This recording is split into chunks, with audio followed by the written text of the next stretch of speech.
it's a fan voted thing. So I don't hate it because I don't take the Pro Bowl thing personal. I don't take the whole like that alternate guy shouldn't even be there kind of type thing just because it's kind of like it's a fan vote thing. Also, it's not really like based on were you actually the greatest at your position or were you the second, third, or fourth or anything like that. That does not come into play whatsoever when it comes to voting like that. It's who's my favorite player. Maybe some are voting like, okay, this guy's actually good, but majority of, like I wouldn't say majority of it is honest voting. I think it's a lot of it is your favorite player. I think he deserves it because he's my favorite player. But personally, I don't. If you're asking like, does he deserve to be there based on talent and what he did? Absolutely not. Like I don't know what he did to deserve to be in that position. Other than facing some adversity because the coaching staff and him weren't getting along and stuff like that. But like he had bad games. He had one good game, I believe, but it was against the Titans. If I remember correctly. So.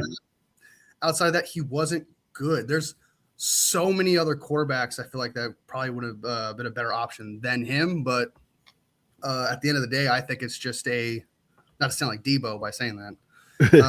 Because he says at the end of the day all the time. At the end of the day, that's the end of the day. My cousin said that is the most cliche thing said on all of television, on all of it. At the end of the day, it's like a comfort thing at the end of something you say. Yes, at the end of the day, it is what it is. I think I say it is what it is. It is what it is. It's hard. Sometimes I say, I'm just saying. I go, I'm just saying. Yeah. My boy used to say, yeah, I mean. He said like everything. No, I don't know what you mean. Tell me. Yeah, I mean. No, you poorly explained it. I don't get it. And then he would cut it off. He said, and then I was like, you know what I mean? And then he was like, no, I mean, no. What do you mean? Right. So I it's not that I don't hate Shedeur. If he's a good player, he's a good player to me.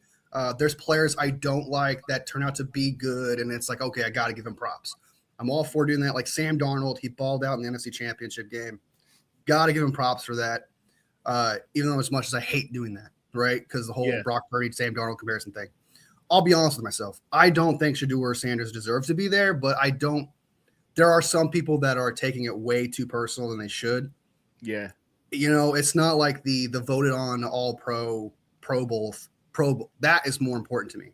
All pro. All pro first and second. You are the best at your position in the National Football League is what that's saying. And I guess that's what writers and players and coaches or something like that. But yeah, it's outside of the control of, I feel like, a majority of fans. If you got a mass fan base, it's outside of their control and stuff like that. Like there's it's not just Shedeur. There's like other players too that make the Pro Bowl. Last year there was some. Before that there was some. There's always going to be somebody who doesn't belong there just because they're a polarizing figure and they got a mass following, or sometimes jokes.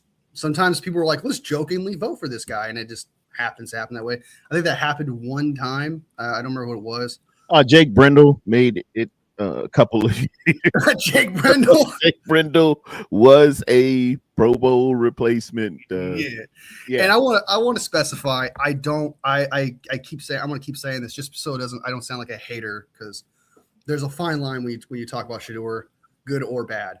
I don't think he's like, just because I don't believe in him, he can't. I think he's the most top 20 quarterback. Like that's what he'll become. Yeah. Doesn't mean I'm not open to the idea where he'll be better than that. Like 1 year doesn't define you. Like I always say that. Mm-hmm. This is his first year. He has an opportunity, especially like the turmoil he was going through. So next year, if he gets a new head coach, stable culture, then I feel like that's more fair to him. Because right now he needs to find a guy. They need a head coach, and I don't think they hired him yet. They need to find a guy who wants Shedeur. They need to find a guy who wants to develop Shedeur. It cannot be the same bullshit with Kevin Stefanski and what the hell was happening there. So that's how I look at the whole thing. Totally understanding. Rounding out strong safety for the AFC was Kyle Hamilton of the Baltimore Ravens, who is pretty good, and Derwin James is killer as well for the Chargers. Got long snapper and punter and specialists, respect to all of them. Long snapper Ross Matisic of Jacksonville Jaguars, and punter Jordan Stout of the Baltimore Ravens. Place kicker Cameron Dicker, pause, of the Los Angeles Chargers, and return specialist Chimere DK, and that is let me add that to the stage. I want y'all to see how that is spelled. Oh, gotcha. I was like, last name DK? That's crazy. DK. That's how that's pronounced, ladies and gentlemen. Don't mess it up. I've seen it happen to a few people.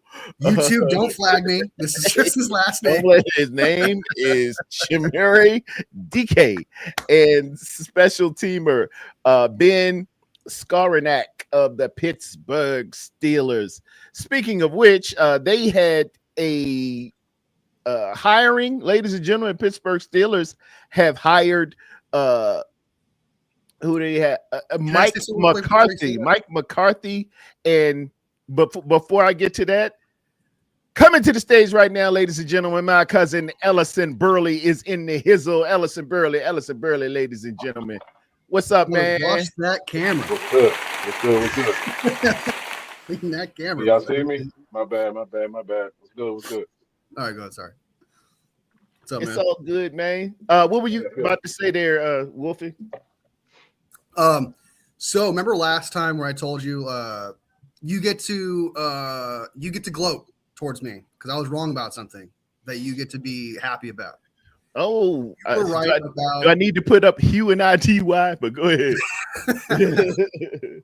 Just no, you were right about Jalen Ramsey becoming a safety. Remember that conversation we had? Yeah, I don't know if I want that. I don't know if you do that. He's a Pro Bowler. Yeah, man. We just had a conversation about the whole Pro Bowl. We don't know if it's legit or not, stuff like that, but he still made it, and he was good. I won't deny that. He was good as a safety. He's an incredible athlete, man. Back in at Florida State, the kid was like a decathlete and stuff like that. And he just incredible form tackler, a really good form tackler, and fast as all get up. He just has all the traits I knew you could put into a free safety and have him back there and read center field. So I just identified those traits quite a while ago. It was a good call, man. It was a good call. Like he actually performed as a safety better than I actually thought he would. I saw a couple Steeler games. I was like, shit, he's right. Guy's a good ball player. What's up, E? How you feel about the first of all, Shedeur being named as a Pro Bowl replacement for Drake May instead of Trevor? I'm sorry, my mind's going different places. Trevor Lawrence, who they had a comparison of yards, the season, passer rating, wins, and it looked pretty. How you feel about Shedeur sliding in there versus? Probably, I mean, I'm not mad at it. I mean, at the same time, I guess the question I would ask is, do guys even want to go anymore? This is not a game; it's a glorified, skills competition. So, a lot of these guys just pass on the opportunity, man, and just go on vacation or whatever. So you'll get the fourth, fifth guy on the list to say yes and commit to that skills event. So I think that may be where this is. So not to say that Shedeur is not worthy of the nod, but I think this could be that situation playing out here. Yeah, I didn't even think about that. Maybe they went to Trevor and said, "Hey, man, you got a slot here," and he was like, "Dude, I ain't going out there." Yeah, guys just don't want to go anymore, man. Yeah, he used to go for the Miami. They used to go for not Miami, but they used to go for we get to go Hawaii for free or whatever. Yeah, Hawaii, and it was after the Super Bowl, and you could have the guys that were in the Super Bowl come out there. But do they play it now? Do they play it at the site of the Super Bowl, or do they play it in Vegas or somewhere else? I believe they play in Miami. I thought it was Orlando. I got to check and see. Orlando, actually, yeah, you're right. I think it's Orlando. It has been. Maybe they doing something a little different to add some juice to it. I gotta look, because it has been diminishing the past, I don't know, 10 years. Yeah, I always thought, man, once guys didn't want to go and get hit anymore, just name guys to the Pro Bowl and just call it a day. Because guys don't want to play, in that game anymore, man. Just give them the nod, give them the accolade and the achievement. But as far as guys getting out there and going 100% in a glorified scrimmage, guys not doing that anymore, man. So I just say name them to the team and give them a sign, not sign the bonus, but give them a little extra bread, man, and just keep it pushing. Ooh, I got an idea. How about they do like they do the Pro Bowl? Like I do like that idea. You might as well just not even do it because it's like it's embarrassing at that point. I do agree with that. But we have the technology now. What about virtual reality Pro Bowl football players? So like, I'm sure there's like a technology out there where you could take a player and their traits and you throw it into a virtual reality and kind of like Madden, but like more advanced and obviously put more into it and put all that players into each roster and then they just compete. I think a lot of kids nowadays would resonate with that more and they would enjoy that more. I wouldn't mind that. That'd be kind of fun to see because I actually get to see hits and crazy catches and stuff. Even if it is virtual and it's not real, it's better than the fake I touched you stuff happening. I need to be excited about, and there's nothing exciting about the Pro Bowl. The funnest thing about the Pro Bowl is probably the events before the flag football thing. That can be if you make bets. Like I've made bets with friends before, and that can be fun. But outside of that, dude, if you don't have like an investment towards it, there's like there's no reason to like it. So I agree with you, man. The Pro Bowl is so it's lost its steam. It's sort of like the NBA All-Star game. Guys really don't play like that anymore, not like they used to. So, they're trying to drum up as much support and be as innovative as possible, but it's just a dying cause to a certain degree. So, like I said, I think you should just nominate guys, man, give them a little accolade, give them a little bread, and keep it pushing. Yeah. Now, on this side, it's saying the 2026 Pro Bowl games will be, the venue is Moscone Center in San Francisco, California. It will be part of the Super Bowl week. So I think it goes wherever Super Bowl is. Because I remember it being in Vegas a couple of years ago when they had the Super Bowl out there. So I think it travels with the Super Bowl. So it makes sense. I get it, but each his own. Yeah. I don't say this often, but you're right, Ellison. Hey, man. Hey, your life will go a lot better if you would say those things. By the way, Crazy Juice is trying to give the information that Joe Brady is hired as the new coach for the Bills. Yes, Brady is the new head coach. Yeah, Joe Brady's the new head coach in Buffalo. Tarrerdome. That's my guy. That's my guy. And Brian Daboll is taking the OC job in Tennessee too. I just saw that. Yeah. Daboll's going to be with Robert Saleh. We reported that initially. And Mike McCarthy to Pittsburgh. How do we feel about that one? I want to hear from you on that one. Well, you will. But right now, coming to the stage, ladies and gentlemen, I got a man who you don't have to ask how he feels about certain things. My man, Dion, Niner Gang Podcast is in the building, ladies and gentlemen. What's up, brother? What's up? What's going on? Good morning, Wolfie. Good morning, Ellison. What's going on? Good, dog. Always good to see you, brother. Always good to see you, man. How do you feel about Shedeur getting named as a alternate for Drake May in this year's Pro Bowl? Popularity. Popularity. Okay. Yeah. To be honest with you, you got to think about it. Like the NFL, what does the NFL want? Money. What do they like? Money. That's why they're one of the only $1 billion corporations that's a nonprofit organization, which makes absolutely no damn sense. So they make profit. they make tons of money, but but for me personally, that is literally about popularity and bringing more people to the stadium. That's all it is. You had a ton of other options, but like Ellison was saying before I came on, I can guarantee you they went to people, and some people were just like, "Nah, I'm straight." Like, you don't get all the way to Shador after running through several high-profile people. I do think that that's what they did, and people were just like, nah. And then somebody in the office probably had the foresight to be like, hey, Pro Bowl's about popularity. It's about people who people want to see. Why don't we just go get Shador? And I know people are going to look and be like, well, he didn't earn it, and he doesn't deserve. Look, at the end of the day, if Trevor Lawrence said no, if Josh Allen is still crying because he lost the game, not even the AFC Championship, just a divisional game, then why not throw the kid in there? What you got, Wolfie, man? Somebody got you over there dying. I was laughing because you said at the end of the day, and me and Tarrerdome just talked. We were talking about cliche. The most cliche saying is at the end of the day. We all have one. I say it is what it is. I say at the end of the day a lot. I do. I say I'm just saying. Hey, Alex, my boy that lived down the street, Squeaky. He used to always say, "You know what I mean? You know what I mean? Yeah, you know what I mean." Yeah, it's like if you go to California, you know what you're gonna hear a lot. What? Feel me? You feel me? You feel me? Yeah, you feel me? You're gonna hear that a lot.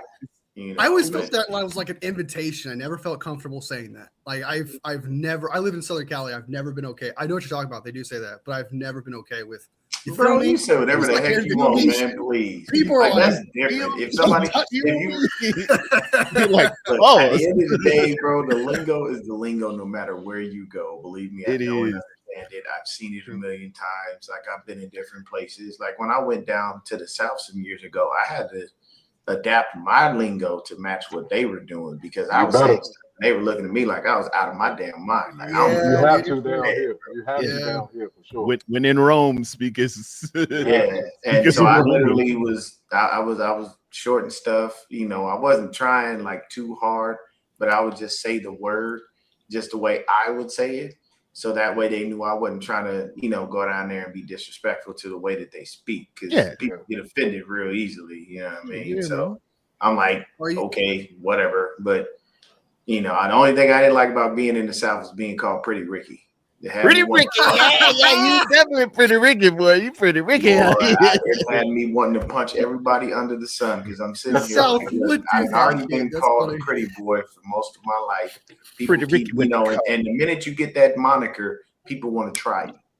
Yeah. They think that you soft. So now I got to go out here and show you that I'm not soft and then, and actually, and have to gain my respect. But I like these coaching hires are crazy. It's better than being ugly, Ricky. Nobody wants to be ugly, Ricky. I don't know what that feels like. I'm sorry. I don't. You know what I'm saying? You see, the moneymaker is there, bro. You know what I'm saying? Ugly Ricky, nice, clean beard. I ain't tripping. Ugly Ricky or Funky Johnny is never how you want to be remembered. Parmesan feet Johnny, you don't want to be that guy. That's never a good one. I would. Are you one of those type of people that because there's people like that, they adapt to their surroundings. Like, they'll whip out like a Southern accent if they go to the South. If they go to the Boston, they'll whip out a Boston accent out of nowhere. Are you like that kind of type of person where you just kind of adapt to your surroundings like that? Because I do know people like that where they'll go to Texas and all of a sudden they're just a cowboy out of nowhere, and it's like, bro, you say dude and bro, like you're like a surfer guy. What's going on? So I was just wondering if you're like that type of guy. I adapt to my surroundings, but I don't know. I don't do overkill. I'm not about to walk out there. Like, if I go to Texas, I ain't finna have a 10-gallon hat on, some shit kickers with some spurs on, big ass belt. And I'm not doing all that. That's not me. I'm from the West Coast. I'm from Los Angeles, California. Don't ever get it twisted. And you don't want to do that when your nickname is Pretty Ricky. You don't want to do that. Pretty Ricky the Cowboy. Not exactly the greatest combination. Pretty Ricky the Cowboy started leaning toward Brokeback Mountain. I don't think that's like a stripper name. He's a stripper name. No, sir. The way to get out of that, though, you got a side hustle. His name is Pretty Ricky, and he has a move called the helicopter. Oh, damn. Okay, all right. And speaking of popularity, ladies and gentlemen, the coaching podcast. So how many job opens we have now? 3 left. I see Cleveland, Las Vegas. The Ravens still open. No, they hired Jesse Minter last week. Yeah, they are. Okay, they got Minter. And Buffalo just promoted their offensive coordinator to Joe Brady. Head coach. Yeah, Brady. we just Good man. Yeah, Good like man. him. Oh, so let me give my 2 cents on this whole. A lot of people are upset about that too. It's the Kevin Stefanski situation. So Stefanski goes down to Atlanta, and he's happy. Now, one thing that I've noticed here, and just hear me out on this. Stefanski and Shanahan have one thing in common. They like that quarterback's white. Okay. They just do. For the most part. They do. And once again, remember, people, I'm not calling nobody racist in any way, shape, or form. I am saying you have a preference. Okay? I'll give you a prime example. I'll use myself. I prefer. Stefanski's quarterback is black. Yeah. It's Cam Ward. He went there. What? He went. Stefanski's the head coach of. Oh, sorry. I was thinking of Titans. You got the wrong. Stefanski went to the Falcons and has Penix. But Penix is the quarterback. Isn't there still a white guy there named Kirk Cousins? Yes. Who's not going to be the quarterback? Let me hold. Thank you, Ellison. Do it for me. I'll let Ellison take this one. I will say this before. Kyle Shanahan drafted Trey Lance. I will say both of you are technically right, but Penix has an ACL. I don't know if he'll be ready to start the season. For that reason, Kirk Cousins could start the season next year as a starting quarterback in Atlanta. So both of you are technically right. So let me help you out, Wolfie, because I know. Let me help you out, Wolfie, because I know you're frustrated here. But let me give you some context. Because it's frustrating hearing that, man. Like it's not right. Just let me give you some context and let him land the plane. Land the plane. Just gonna land the plane. Very simply put. Okay. Kyle Shanahan, all of the quarterbacks he's been successful with have had one thing in common. They've all been white. That's not a problem.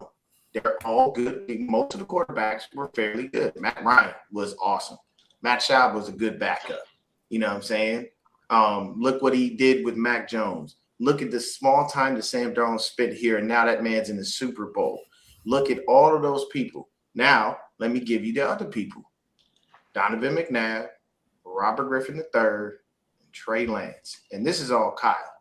The reason that I state that is because, number one, Donovan McNabb was only there because Mike Shanahan wanted a vet. They didn't really want Donovan McNabb. Number two, when they drafted Robert Griffin III, that wasn't Kyle and Mike. They didn't want him. They wanted Kirk Cousins. That was Dan Snyder forcing them to draft Robert Griffin III, and we all see what happened. Thirdly, you draft Trey Lance, you give that man not a shot in hell to do anything. You don't build around him. The minute he breaks his foot on a play, because you don't know how to scheme for a black quarterback, why that is, I haven't the faintest idea. But you don't know how to scheme up things for a black quarterback. And then what happens? You go right back to Jimmy Garoppolo. Jimmy Garoppolo gets hurt, and now you fall into Brock Purdy. You're saying Brock Purdy is better than everybody. So when it comes to Stefanski is out there, and what did he do? He flat out refused to name the young man a backup. Wouldn't give him this. Hold on before you like somebody. I'm letting the plane. Listen to me. Hurry up, man. Come on. It's very simple. Because I know where you're going with it. I already know. But what I'm saying is, if you just pay attention to the signs, bro, there's just a preference. And I'm not saying there's anything wrong with having a preference. I like Latin women, okay? That's my preference. That's wrong. But I'm not calling them such. I said they have a preference. I never stated, Ellison, if you're making about race, and you're saying he doesn't want to draft a black quarterback, that's racist. No, because there's you're not. color has You're nothing to do with you're not talent. understanding you're not understanding what I'm saying here. Those don't mix. This is oil and water, Wolfie. I am not stating in any way, shape, or form that these guys are racist. I just gave you a simple example of me. And if I am single, which I'm not, I'm happily married. But I'm telling you, if I am single, I will gravitate. That caveat. Yeah. That is what I like. That is what I prefer. So these coaches have a preference. Kirk Cousins is getting paid sexual a ridiculous sum of money. Same as picking a quarterback. Are you sure? As far as the context, it is picking a quarterback. It's not the same. I mean, y'all can say it's crazy talk all you want. And I know I've been on Cali feel that way, but I'm just saying, look at the success they've had and look at who their quarterbacks are. And look at the people that they did have that were black and watch the failure come about. It's just a situational thing, man. That's all it is. I'm not saying nobody racist. I never stated that. And I would never say that. You know why? Because Kyle Shanahan got a lot of black people jobs. I know he has. Because they poach from our coaching tree year after year. Do they not, TD? That is true. Every year? Yeah. We had so many minority hires. They done go back and change the rule. They say, you're putting too many of those guys in this league. I just stated at quarterback, that's the preference. That's not a big deal. It's not wrong. We can move on from it, but I'm just stating, I'm giving you facts to show why. That's why I presented the argument. But I think I think he's going down there to get Kirk Cousins to stay his quarterback. Plus, Kirk Cousins getting paid a ridiculous sum of money. Ain't no way you're gonna get offload that contract to nobody. So think about that. Yeah, Kirk is paper boy now. Kirk he getting paper. He getting stupid paper. I just want to know who his agent is because his agent deserves a gold medal. Dave Mulligata. Paid every time, baby. Every time. Dave Mulligata is his agent. Yeah, Mulligata. Hey, if it don't make dollars, it don't make sense, baby. And that's what Kirk Cousins is about. You saw him with the chains in Minnesota. Yeah, man. Hey, Wolfie, you want to go before me? It's just I want to keep this as small as possible, short as possible. That doesn't make sense. Okay. Because Brock Purdy, you're being like, oh, but he gave Brock Purdy is better than every quarterback Kyle Shanahan has ever had. He deserves that job. He earned that job. And it's not because the color of his skin, it was what Kyle Shanahan preferred. He earned that shit. He worked hard for it. Trey Lance had multiple opportunities to make it happen. He couldn't do it. And if you think a quarterback is better than Trey Lance, you're going to take the quarterback that's better than Trey Lance. That is just a fact. So let me ask you this. It has nothing to do with the color of his skin. Okay, let me ask you this. You're going to tell me that right now, but Trey Lance got no real chances to even start. Shedeur Sanders was sitting there. The man wouldn't even name him. Hold on. The man wouldn't even name him. No, you're lying now because you're saying he didn't have a chance when he did. That's bullshit. What chance did he have? He had a whole offseason to himself. He was supposed to be the starter. And then throughout that entire starter situation, if Trey Lance was better than Brock Purdy, even if Trey Lance got hurt, Kyle Shanahan would have brought him back and said, okay, this guy is better than Brock Purdy. He had his opportunity. He had a whole offseason to see what he can do under Kyle Shanahan. Kyle Shanahan's I can't do it. But Brock Purdy's better. And he did earn that. Brock Purdy is better. I'm not saying Brock Purdy is not. And for Kyle gives Debo, who I don't really want to talk about this too long, but like Debo's black. Ayuk is black. He stood up for both those guys to a T. So like, why does the wide receiver position have to be different than the quarterback position here? Why does Kyle Shanahan treat the quarterback position than the wide receiver position? Your only logic here between the two is the quarterback position is supposed to be an high IQ situation. So what you're saying is Kyle Shanahan doesn't think that black people have the IQ to be quarterback, which is absolute bullshit. See, you're getting a little too deep into it, Wolfie. That's the only difference. That's the only difference between wide receiver and quarterback. My guy, take it down a notch, brother. I see you got you riled up. I'm heated. I'm heated because it's bullshit. Listen to me. I ain't mean to get you all riled up, bro. Don't get so upset. No, you did my job for me. I'm just telling you. All I'm doing is telling you It's simply a preference. Once again, this is why I preface my comments by saying, hold on. Because that's what they like, bro. That's it. That's the end of the discussion. You can't have what a preference just because. Oh, I like. So literally, the argument is, I like the way a white quarterback looks on the field than a black guy. His preference is such. His history proves it. I rest my case. Moving on rapidly, though. It's okay, man. It's all right. You just didn't understand where I was going with it. I kept saying the 5, 6, 8, 9 million times that I never stated either one of them was racist. I never said that, and I never implied such in my words. Not at all. Not at all. But at the end of the day, hey, if that's what you took from that, you got to take a step back and understand what I'm saying. Everybody has a preference. Put it like this: if for Kyle Shanahan's offensive line, does he just like a good old fashioned hog molly do? No. You've got to be athletic. You must be able to move and shift. You must be able to run that zone concept to be on his offensive line. So Kyle Shanahan at that point will look at you and go, I don't care what your skin color is. If you can't move, you don't need to be on my line. That's it. You know what I'm saying? Okay, I mean, look, I'm with you on that one now, Callie. Now look, we here on that, brother. You know, I prefer thick in the waist and pretty in the face. Callie, we talking the same language, baby. Papa J said to think that Lance had any shot being a starting quarterback is outrageous. He did horrible with the 49ers, the Cowboys, and he's not doing well with the Chargers. How many more chances does the guy need? No, he don't need no more chances. I'm not stating to give Trey Lance any more chances. I just felt that when he was here, that wasn't the case. But as far as the coaching thing, I honestly think that Stefanski will do better, and he will be able to coach up Kirk Cousins a little bit better because Kirk Cousins is going to fit more of the scheme that he wants to run. You know, and I didn't mean to rile you up, Wolfie. I wasn't trying to hurt you or offend you in any way, brother. You're a good dude. I want you to understand that. You know what I'm saying? I just want you to know that I'm not stating what you think I'm saying. Because if I was, because TD will tell you, I ain't got no problem telling people how I feel. Look at how we know beyond a shadow of a doubt how Dion feels. Ellison, you got something chiming in. Go ahead, young brother. I mean, I hear where Dion's coming from. I hear you. I understand it. I'm not saying you wrong at all because there are coaches and there are people in the front office and ownership that prefer their people looking a certain way at certain positions. That is very much true. That is the reality of a lot of sports, not just the NFL or pro football.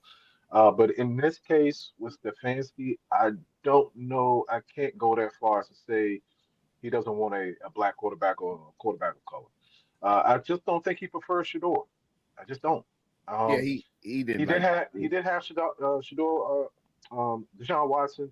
He's had other black quarterbacks there as well in Cleveland during his time there. So I can't go that far with Stefanski. I just think he just didn't want Shador. I think Shador was driven on him, put on him for whatever reason by ownership. Oh, so that it's a Kyle and Mike situation in Washington.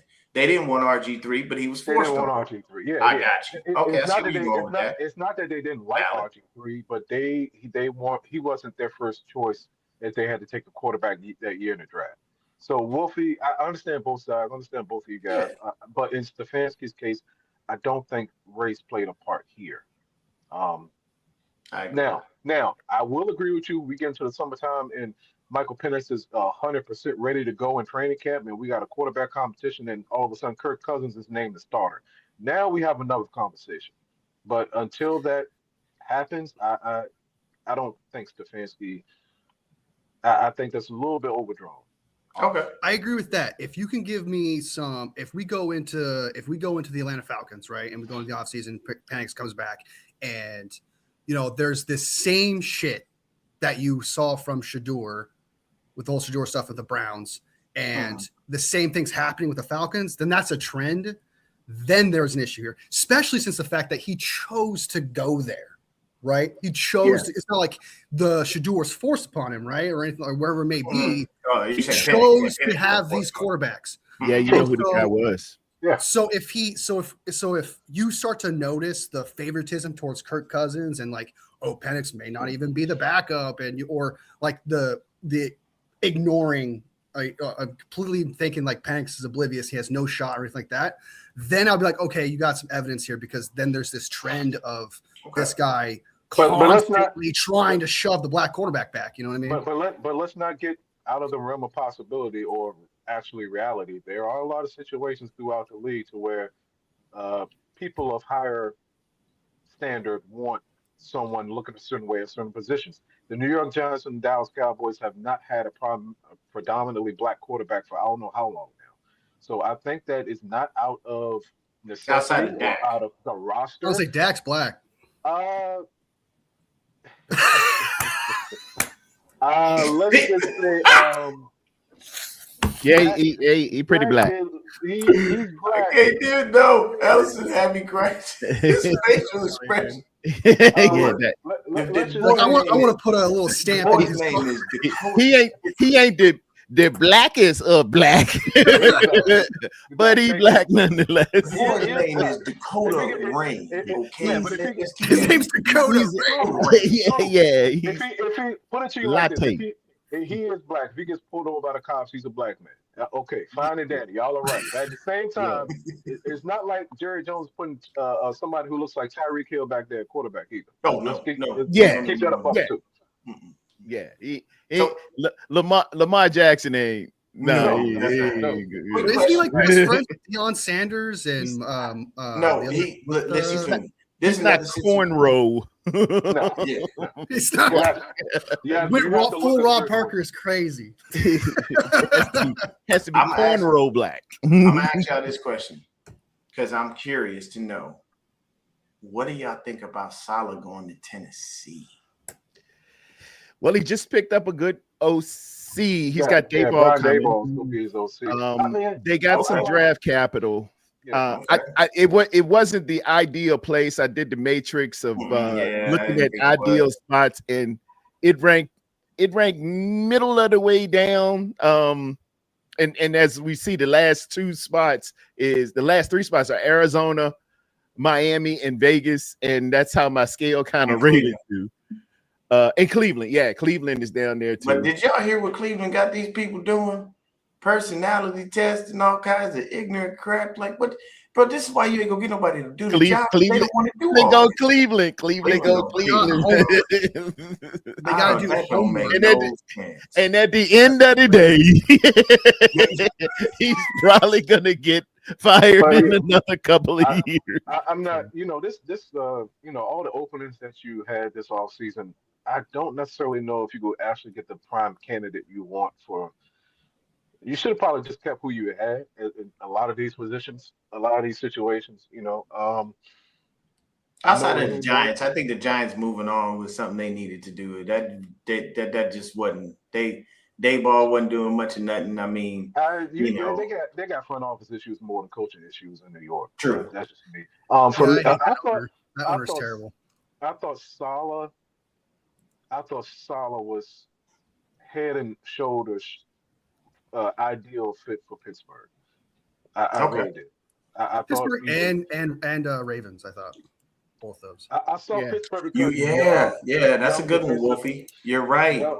I saw Pittsburgh more, just a little bit, not saying you're wrong, but I just saw Pittsburgh a little bit more young defensive minded. They went that way basically with Kyle or Tomlin, even all the way back to Chuck Noll.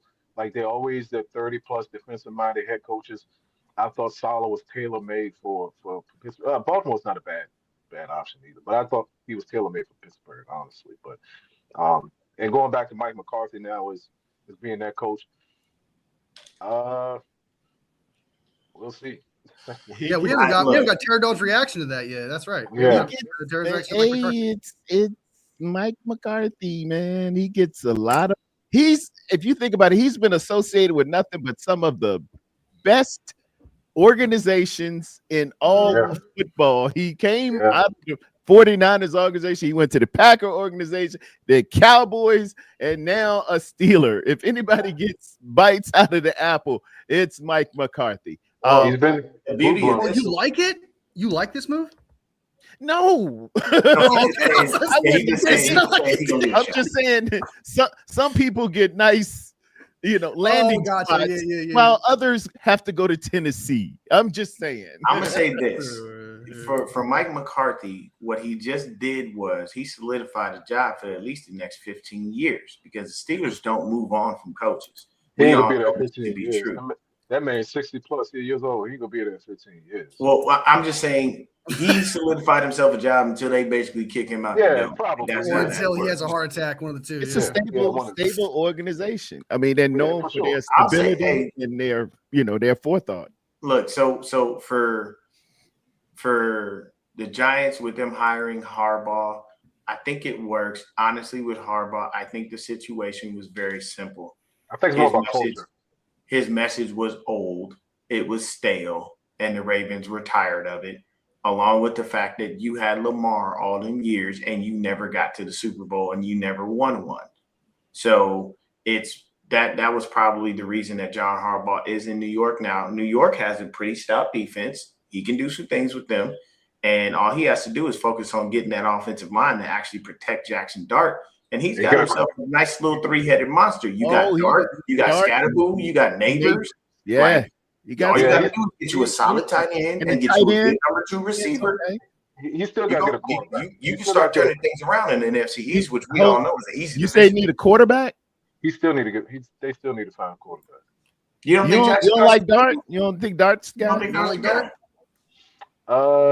I think once you collapse that pocket on Dart and stack that box, he's a lot like a lot of young running quarterbacks, man. You can only get by with athleticism until a certain point in time, and you're going to have to find a way to use your brain and throw people open, throw the ball downfield, extend drives, and I have not yet to see him do that. And yes, granted, he's a rookie.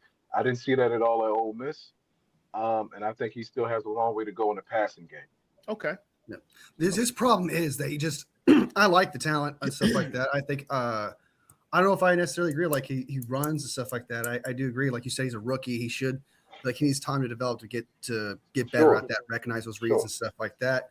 Like my problem, I agree with you. The problem is he just takes hits. That's my issue. He's going to keep getting concussions. He's already has like 3 already.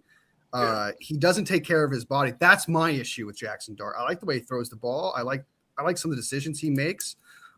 He's got the ability. I'm not saying Lamar talent, but it's up there. He's got that ability to really make a play on with his legs. He's got the arm. The problem is just like he doesn't take care of his body. He's willing to sacrifice his, like him and Scatterbo. It's great. It's great TV, but it's like they push each other to the limit of like, oh, I can take a bigger hit. No, I can take a bigger hit. And so they just help each other become worse of themselves. I'm not sure he has the arm. I haven't seen that consistently with the arm talent yet. That's a question mark for me. Does he have the potential? Sure, but I have to see it. I don't know. I don't know about that yet. Papa J asks, what head coaches are available for a job in 2026? I'm assuming that he's looking at Cleveland, Vegas, and Arizona. Who do y'all like for these final 3 positions? If you have somebody out there, who do you think that they're going? Well, from what I understand, Clint Kubiak is getting one of these. I'm not sure which one. Oh, guaranteed, automatic. Yeah, they just waiting until the Super Bowl is over because they can't talk to him before then. He's getting one of those 3. He's getting one of them, and I think he's going to be a Raiders.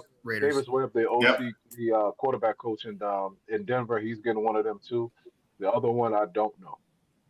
You said Winfield from Denver? No, Davis Webb. Webb.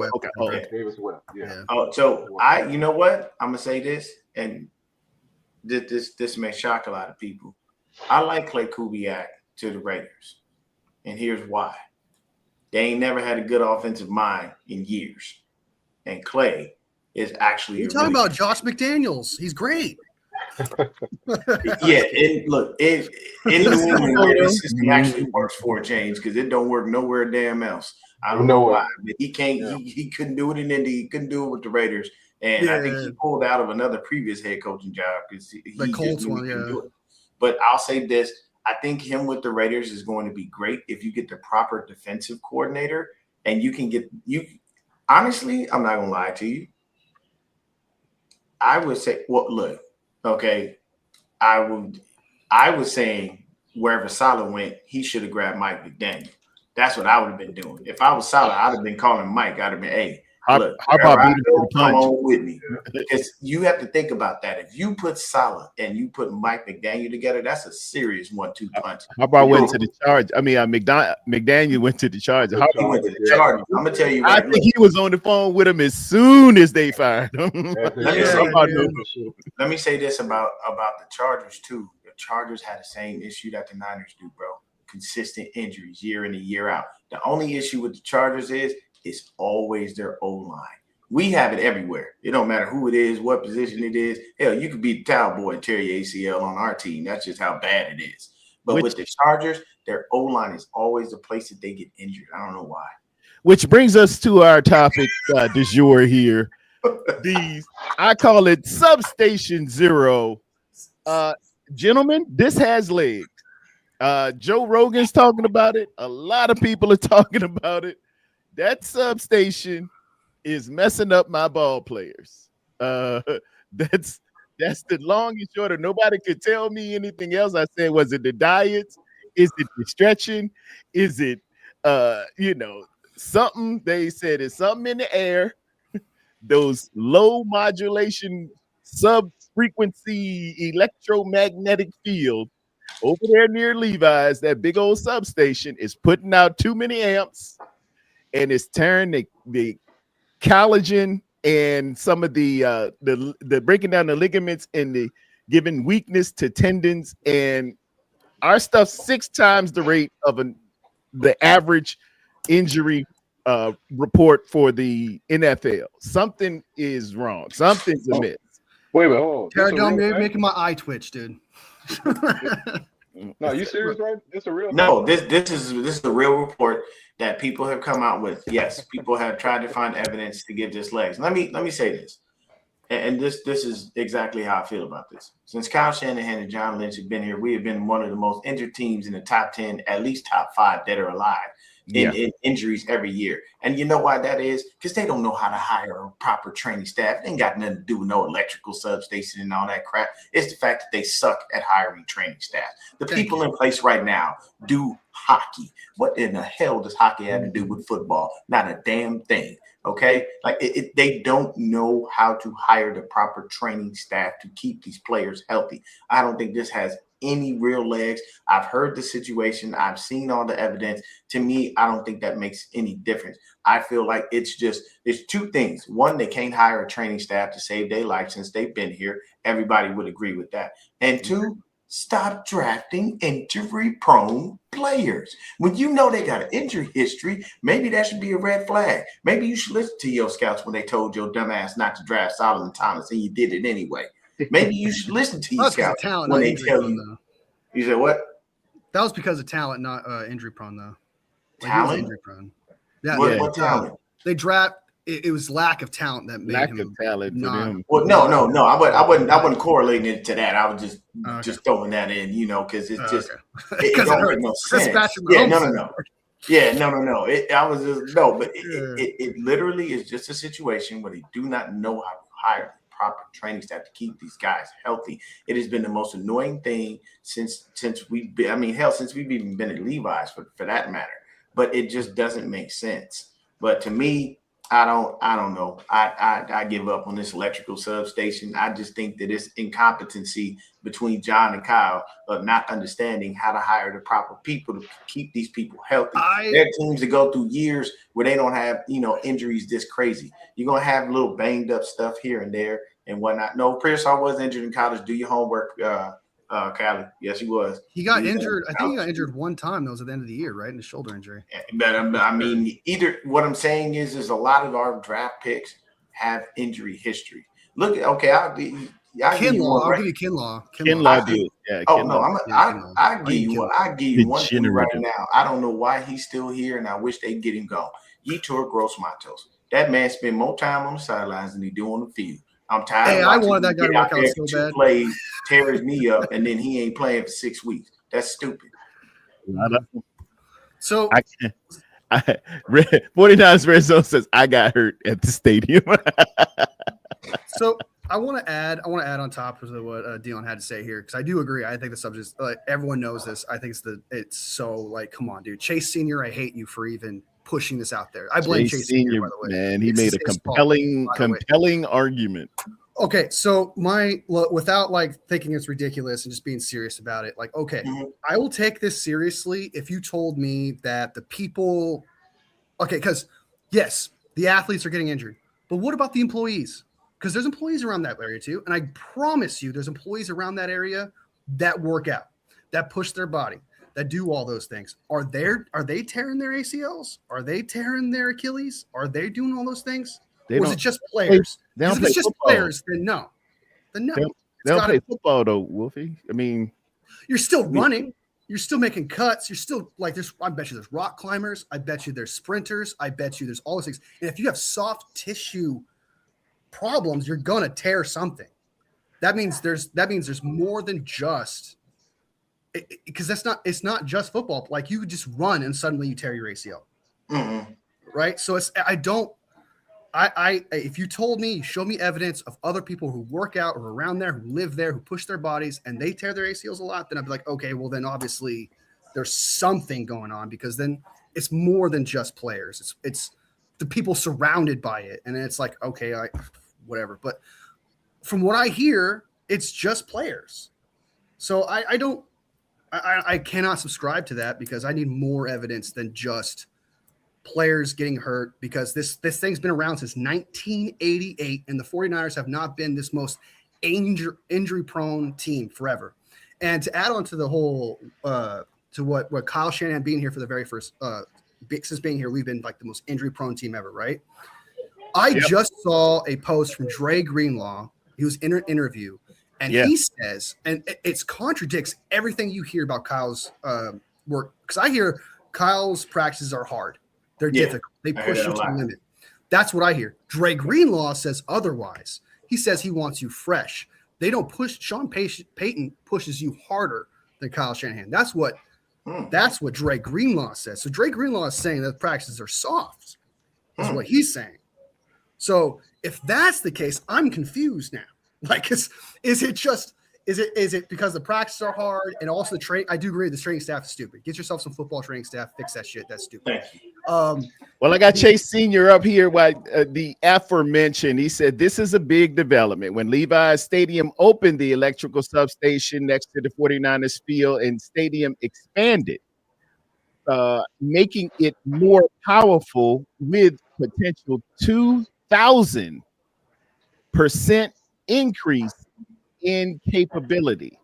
Many have shut down the 49ers injury EMF theory sayings, but this is what it was. Before 2014, it looked like the old Tasman substation. After that, it increased its capacity by 2,000%, and it's now that bigger substation now. So all I'm saying is something needs to be looked into. A study needs to be done. And why isn't the NFL Player Association, that union, down there stomping down somebody's guts? You're paying those dues and you're giving that money to the NFL Players Association. If this was happening at any other workplace, the union should have been out there and they should have had OSHA involved. That's what I'm saying. Studies need to be done. Something's wrong. Something wrong. I agree. Like, okay. So there's one thing about the substation where I'm all for, if you want to just do it for the sake of doing it, so that way we just get it out of the way. If you want to move the damn practice field away from it, and I'm not going to complain. I'd be like, okay, well, it's something. They're doing something different. I think it's ridiculous. But hey, who knows? I could be completely wrong, and it actually is the case. So just do it. It's too much. Like, I did say it was ridiculous. I know, and it sounds like I'm contradicting myself here, but it's like, do anything at this point. If you wanted to move the practice field away, and I think it's ridiculous, not true, but it happens to work out, then guess what? It worked out. They moved, and they're no longer like injury prone and stuff like that. Do it. You need to do something different. Fire that training staff, get a new one. Okay. You need to assess your practices. Are they too soft? Are they too hard? And if you can, move the practices. I want you to do everything, even if it's crazy. Like Tarrerdome said, Go get yourself a priest, a monk, whatever it may be, to exorcist out the demons that's on the practice field. He said, "Let the go walk on the field. Whatever you got to do, just go ahead."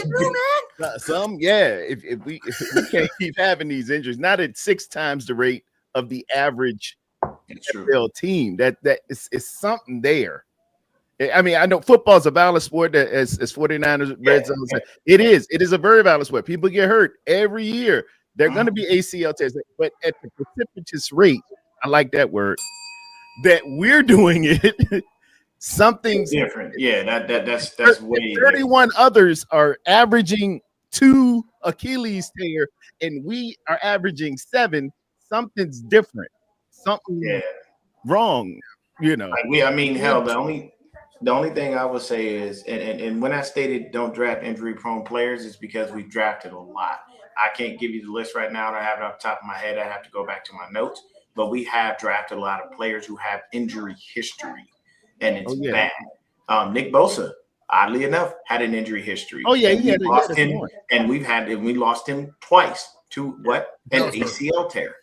So you can't say he ain't injury prone, because hey, we lost him for 2 years during this for the same situations. So with football, yes, it's a violent sport. Yes, most people are playing injured in some way, shape, or form, as far as like you just having normal ailments in your body. Any player will tell you that. I mean, I think George Kittle likened playing a football game to the aftermath to feeling like you've been in a car crash, because you're just banging bodies and banging the ground and all that stuff all day long. It's different. So me personally, I agree with you, Wolfie. Get a new training staff, figure it out, do it right. But I did want to ask you something, Wolfie. Sure. How you feeling, man? We're going into final year of Kyle Shanahan's contract, and there have been no extension talks, which is making me very happy. But you're not a fan of Kyle. Oh no, not by any stretch of the imagination. Everyone knows that. But here's I'm asking you called him the worst coach the 49ers ever had. I'll never forget that. Technically, for a period of time, his record in the regular season did dictate that he was such. I did don't you could do that all you want. That's a fact. You can't argue a fact, Wolfie. You can't. Before this past season, Kyle Shanahan, by record, was the worst head coach the 49ers had ever had. You can look it up. Doesn't mean you're right. Tom Sula, man. No. Listen to me. I'm saying overall record. How long was Tom Sula here? He didn't even have time. Well, that's not fair. That's not the same comparison at all. Tom Sula was pretty bad. It's fake. No. Mike So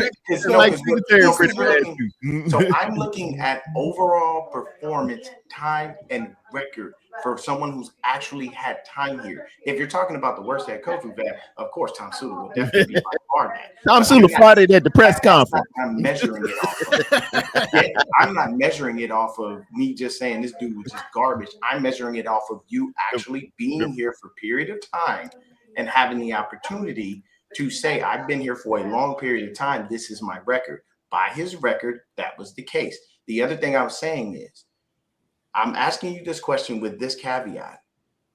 If Mike McDonald wins a Super Bowl with the Seattle Seahawks this year, Kyle Shanahan will literally fall to the third best coach in the NFC West by default, because Sean's got one and Mike's got one.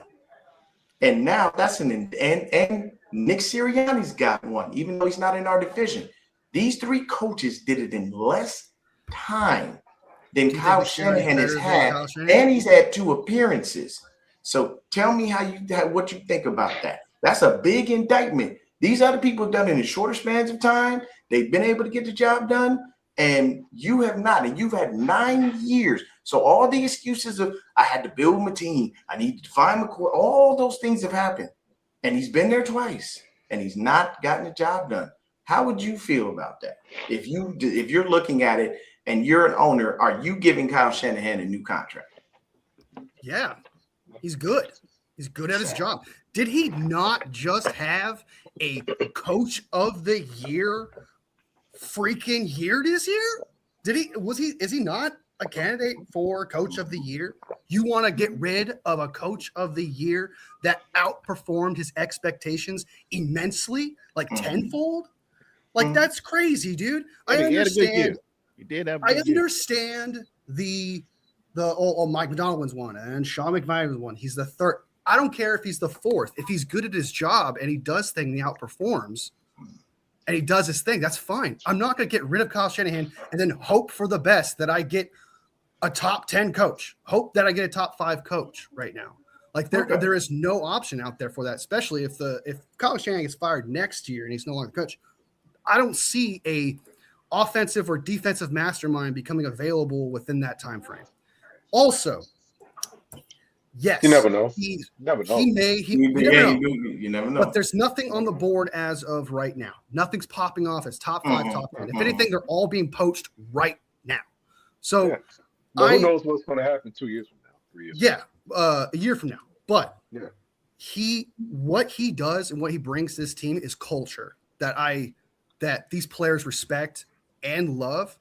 Not to mention, he brings in players. Yeah, there's injury-prone players like that, but they bring in the right players with the right mindset. I love this fucking team. This year, we may have lost in the divisional round, but I've never been more happier with my team. I have never been more happier with the fight, the culture, the energy. It's been great. Despite all the injuries, despite all the problems, it's been phenomenal. You cannot just get rid of a coach just because Mike McDaniel so happens to win a Super Bowl. Like, that's not how that works. That's crazy. Then everyone fires their coach when Bill Belichick won No. See, once again, I feel like I'm speaking a foreign language to you, Wolfie. I think you'd be taking me out of context a lot. You're saying he should be fired. No. I'm not stating that. I just said I wouldn't give him another contract. I'll let him stay for this year, but I don't know what you're doing this year. It's the same thing. I'd let him finish it out, but me personally, I am sorry. With your resume, with the monikers that you are provided, with everything that you have done, I have seen coaches fired for less. And you can't tell me that I'm lying on that because I can list. Don't make the Super Bowl. Don't make the NFC championships. Don't do those things. Listen to me. I have, dude, 1,000 times. You told me already that Kyle Shanahan is this guy, and he has the worst record. He's in the ceiling. Hold on. He has the worst record between longest tenured coaches. You know how many there are in San Francisco, man? That's that long? Not that many, bro. It's like saying he's worse than Bill Walsh. Okay. Wow. Hold on, let me welcome to the program, ladies and gentlemen. On for the first time, Papa J in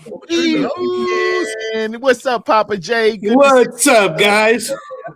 How you be? I hope you guys can hear me. Can you hear me? Oh, we hear you. Yes, you got it outside. Yes, sir. All right. Hey, Dion, I got to ask you this. How are you going to say that he is one of the worst 49er coaches when he's the third best winning coach in 49er history? That's topping Mariucci here. So no, what I stated was for one year, he was the worst 49ers head coach based off of his overall record in the tenure that he had. That's all I said. Now listen to me. 2024? Yes. He was literally by his record. Why? Okay, why when I give you a fact, you run away? No, but 2024. You know who else? You know who else was okay, bad? You know what? I will literally. You know what I will do? Bill Walsh. This show, because this is TD show, and I need to shut the F up and stop taking over. I'm gonna say this. I will invite you and Wolfie on. Y'all both can come on to my show. I will gladly bring you on, and y'all can give me every reason that Kyle Shanahan is God on wheels, and I can give y'all every reason that he's not. What I'm saying is, for 1 year, and this once again is a fact. I don't know why you guys get upset. It's very simple. The man had a record that was sub 500, and he was not and by record at that point in time in history. That is what I'm stating. I'm not saying now. I'm not saying in the future. I'm saying why does that moment matter? Why is one season out of 8 great ones where he was fantastic? Did the best he could. What? Kyle Shanahan has had 3 years of He had consistency to here, bro. rebuild Don't his do team. that. In Don't do 2018, that. he had to rebuild the team. He started, he brought it down, brought it back. 2019 goes to the Super Bowl. Literally, injuries are literally the thing. Oh, that's holding back that team. and here come the It excuses. was that substation. It's not an excuse. In 2024, that's a fact, bro. Mhm. If you want to say, oh, it's an excuse, they are literally the number one most injured team in 2024. Tragic events. We were just injured crazily this year, and he did Williams great. lost So what his happened all daughter. the other years we were injured? It was that substation. All those things, the worst luck known to man.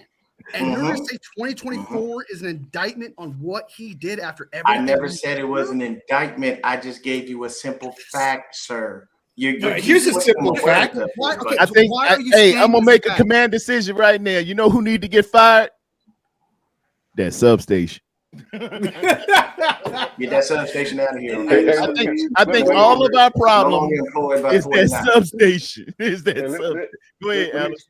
Let me just chime in real quick. I know this is 49ers based, 49ers centric. I'm the outsider looking in. And I cannot believe, I'm going to say this like Wolfie said earlier. I agree with Wolfie for the first time in life. Hold on. I gotta put an air horn up. And it's flying. Hey man. Whoa. we got more ice than snow outside. So yeah, some things are going on that paranormal activity going on. But I will say this: I don't think Kyle's going anywhere. I see, if anything, an off season of an extension coming. He did a masterful job this year. I had my personal issues with Kyle and Mike, from their days here in DC, but from the totality of his resume and what happened and transpired this year, he's going to get in a contract extension. Oh, I like to crawl. I think he's going to get a contract extension, and I think he's going to be, you guys as head coach for the next 3 years. I don't see him going. I hate to say it, Dion, but he did a good job. Before the he did. Yeah. I gave him his flowers for this year too. By the way, I did not state anything negative about him. I said he did a great job this year. Yeah, he did. But the caveat I gave to everybody when they jumped on this train and put him up there and exalted him, you know what I'm saying? Put him on the pedestal. I said, y'all know we had lots of other years we were injured, and this was not the case. So we can't make it seem as if he does this all the time. And the reason that I state what I stated as far as Kyle, but he is very good though. He is a good coach compared to some of the other ones out there you could have. He's been very good for a long time. Yeah, but my thing is when people give him overabundance of consistency, like Wolfie said, for 8 years he's been great. No, he hasn't. He ain't been great for 8 years because Kyle Shanahan had 3 years of consistency that started in 2021. And it went to 2024. 19. After that, those were his years where we were in the NFC Championship and I believe we went to the Super Bowl one of those years. So that was not a situation where Kyle has had this just overwhelming consistency that everybody keeps giving him. So for me, my biggest thing is everybody will say, oh, well, players were injured or this or that. So y'all don't take that into account in looking at an overall assessment of a head coach. Y'all just say, hey, it was a down year. If that's the case, then why did Jeff Fisher continually get jobs when his teams were horrible damn near every time he put them on the field? All I'm saying is, I will actually put this indictment. This is a real indictment. I'm not even gonna lie to you. I'm gonna move off Shanahan. It's the Yorks. They care about money. They don't care about winning. And the reason I can tell you that is because with Eddie D, 5-0. With the Yorks, 0-3. You do the math. It's very simple. They care about asses and seats. And you can keep Kyle here because what does Kyle do? Kyle gives you hope. Every other year, Kyle gonna fall off. And then he's going to have 1 year where he looks great. And then everybody's going to be like, ooh, Kyle. And then when he falls off, everybody's going to be like, but the owners and coaches don't play. The players play. And it's what I'm saying is you got to care about winning because if you are now at a point where you are 0-3 in Super Bowls and you ain't looking at that going, damn, what the hell can I do to get this damn thing right? Like, it's not making sense. The ownership definitely got to take some kind of accountability because you have to want that. See, Jerry don't want to win. I can tell you that right now. Jerry Jones don't want to win the Super Bowl. He just wanted to be about him. Jerry Jones is the Diddy of the NFL. He wants everybody to talk about him. That's how he feels. I think he wants to win. He's just bullheaded and doing it. He wants to win. But Jerry, can I ask? Just go ahead, brother. Can I ask this? Do you think George Seifert was a great coach? He wasn't great, but he was good. He was pretty good. He was the most winning coach in 49er history over Bill Walsh. Wow. 2 Super Bowls. Yes. He had 2 Super Bowls, but one as a head coach. Mm-hmm. One as a head coach. Out of the 12 years he was there, he only won 1 Super Bowl. And he only No. He won 2. He won 2. No, I thought he only won. Yeah, you're right. As a He won head coach. He won that one. Right. We beat the dog crap out of them boys down in Louisiana, 55-10. I was at the daggone. I was betting Sweet D. I ain't gonna say his name on the air, but you remember who I bet him $50. We beat him by 35, and we beat him by 45. I remember Seifert was the head coach on that one. Mm-hmm. Did you get interest on that? So, like, since it was 45, did you get like extra money? Did you get some? Hey, man, I beat you by. You got to throw in a couple dollars. Man, that was the largest Super Bowl victory margin. I think it still stands. I think it still stands. Yeah. The ball ain't hit the ground the whole night, Allison. We couldn't. I was young, but I remember that night, and it was over early. Boy, I was drinking old English 800 back then. Gee, woo, you took it back, bro. You know about that 08 Papa J? I was there. I remember that. I was flowing that night, boy. Couldn't miss. Question for the panel, and I'm gonna shift and navigate away from the Shanahan talk for a minute, but Mr. Mendoza coming out of Indiana, is he the number? I'm guessing Wolfie loves the guy. That's Mendoza, bro. He's crazy about some Mendoza. He's good. Bro. He's good. Sorry, what's your question? What's your question? Sorry, go ahead. Hey, that's your guy. And we differ on draft picks for sure. But I think at his apex, he will be a better Jared Goff. Am I wrong? That's my question. No, I like that. I'll say this. The last time, and TD, I don't know if you know this or not, the last time the Raiders had a Latin quarterback, he was pretty damn good. I can't remember that dude's name, but I think he won the Super Bowl too. I can't remember his name. They had Plunkett. Well, they had a Latin head coach. That's who it was. There we go. It wasn't the player, it was a head coach. Plunkett, right. Plunkett was more Native American featured guy. And they had Jeff Garcia too for a little while. So that's true. Jeff Garcia. Look, Jeff Garcia, by all accounts, is Latin due to. But he going number one. He's going number one. He's going number one. Raiders fans love him, bro. He's going number one for sure. I just don't know if this was the 24 draft, he would be the 6th or 7th best quarterback in that draft. That's all I'm saying. And so in the 24 draft, with Jaden Daniels and Bo Nix and all those guys that came out, what was that, 24? 20. Yeah, I know what you're talking about, though. I know what draft. Yeah, 24. You're right. 24 draft, 24 season. He would go behind Penix. He would go behind all those quarterbacks in that draft. He had a really good year. I don't know about Penix and Bo Nix or JJ McCarthy. He had a really good year, man. He's a good quarterback. I just don't know if this is me. I think the best player in the country, or who I would take. I don't know if I take him one, but the guy that I think is Bain. Ruben Bain. He's got the name, the talent. Ruben is my dude, man. It's all about the youth. There's a kid he'll go very, very high. He'll probably be number 2. Yeah, there's a kid at Texas Tech, defensive end named David Bailey. He's good. He's very good too. So he's good, and they got a tackle in Clemson. I think it's TJ Perry. Woods. TJ Peter Woods. Yeah. I got a question for Wolfie and for Papa J and you too, Ellison. You know, you're on the outside looking in, but you hang with us Niners enough to start understanding the team. Who would you go with in the first round for the 49ers? I really do want to know where you would go because I want to see where everybody's head is at as far as what we need to address because we got a lot of holes. Position-wise. If you're using, hold on, let me say it like this: if you're using the first round pick and if you're trading the first round pick. Ooh. Now what? Now, yes. Now I got the wheels turning. Now I need to know. Go ahead, Papa J. What if you were picking?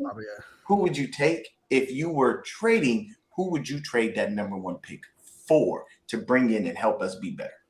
And to be clarified, what pick do we have? 27. We're in the 20s. Yeah, we back we're in the 20s somewhere. That's all. Yeah, we in the 20s. So 27th then. Man, we are so depleted in a lot of positions because of age. I really would like to get an offensive lineman, but considering that there are a lot of offensive linemen in this draft, I'm going to have to go with a wide receiver, a fast wide receiver that can get open. That's one thing that's going to help out our running game is getting that wide receiving room a little more hefty, faster is going to help out our running game, is going to help out our defense staying off the field. But close second would be offensive lineman. But yeah, I would go with a wide receiver. Okay. Oh no, hold on. Papa J, if you were trading that number one pick, who would be the player you're going to go out and give that pick up for and say, look, I know this guy's a difference maker. He's coming to our team. Oh, trade for a player? For a player? Mm-hmm. Are you talking about? Oh. All right. Say we I thought you meant trade back in the draft. We don't necessarily do very well with number one picks. Our history with this regime is not necessarily the best. But if you're saying I'm going to trade this pick and go get somebody, who would you take? Man, I haven't really put a lot of thought into that scenario. But is Justin Jefferson a free agent or is he under contract? There you go. No, he's not a free agent. No. He's not a free agent. I would go with Justin Jefferson. This guy, Papa J, is in my mind. Okay, I like it because hey, I'm with you on that one, baby. I love me some JJ, and bringing JJ here and putting him in red and gold would be a beautiful thing. It would. But the other guy I would take, which I know would never happen, is CeeDee Lamb. Nah, I take JJ over CeeDee Lamb. I would too. You know what? I'm not against it. Like, yeah, obviously I'm not against it, but if you're giving me an option, I'm taking JJ. Yeah. I'm taking JJ. Yeah, definitely. JJ would be my first Cowboys player. Yeah, man. He mess him up with that Cowboys. I see CeeDee Lamb twice a year, man. CeeDee Lamb is a ball player, no matter what. He's good, yeah. No, yeah, he's good. He's good. I ain't saying. How about in the perfect world, Nakua? I would take Nakua. In a perfect world, from the Rams. Oh my God, he loves Puka Nakua. Hey, I think he's great. Too. He's great. He balled out, man. He had about 100, 150, 165 in that game, man. So there was some.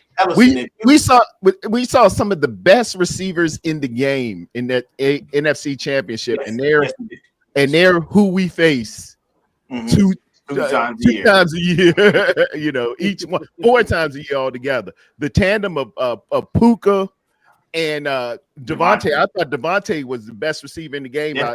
Six years removed, was still very, very good. JSN and Cooper Kupp. Cooper Kupp is coming off of he was an all-pro in 21, 22. So he's not as great as he was, but still very effective. And that new speed with Shaheed, good Lord, you know. Yeah. We need corners.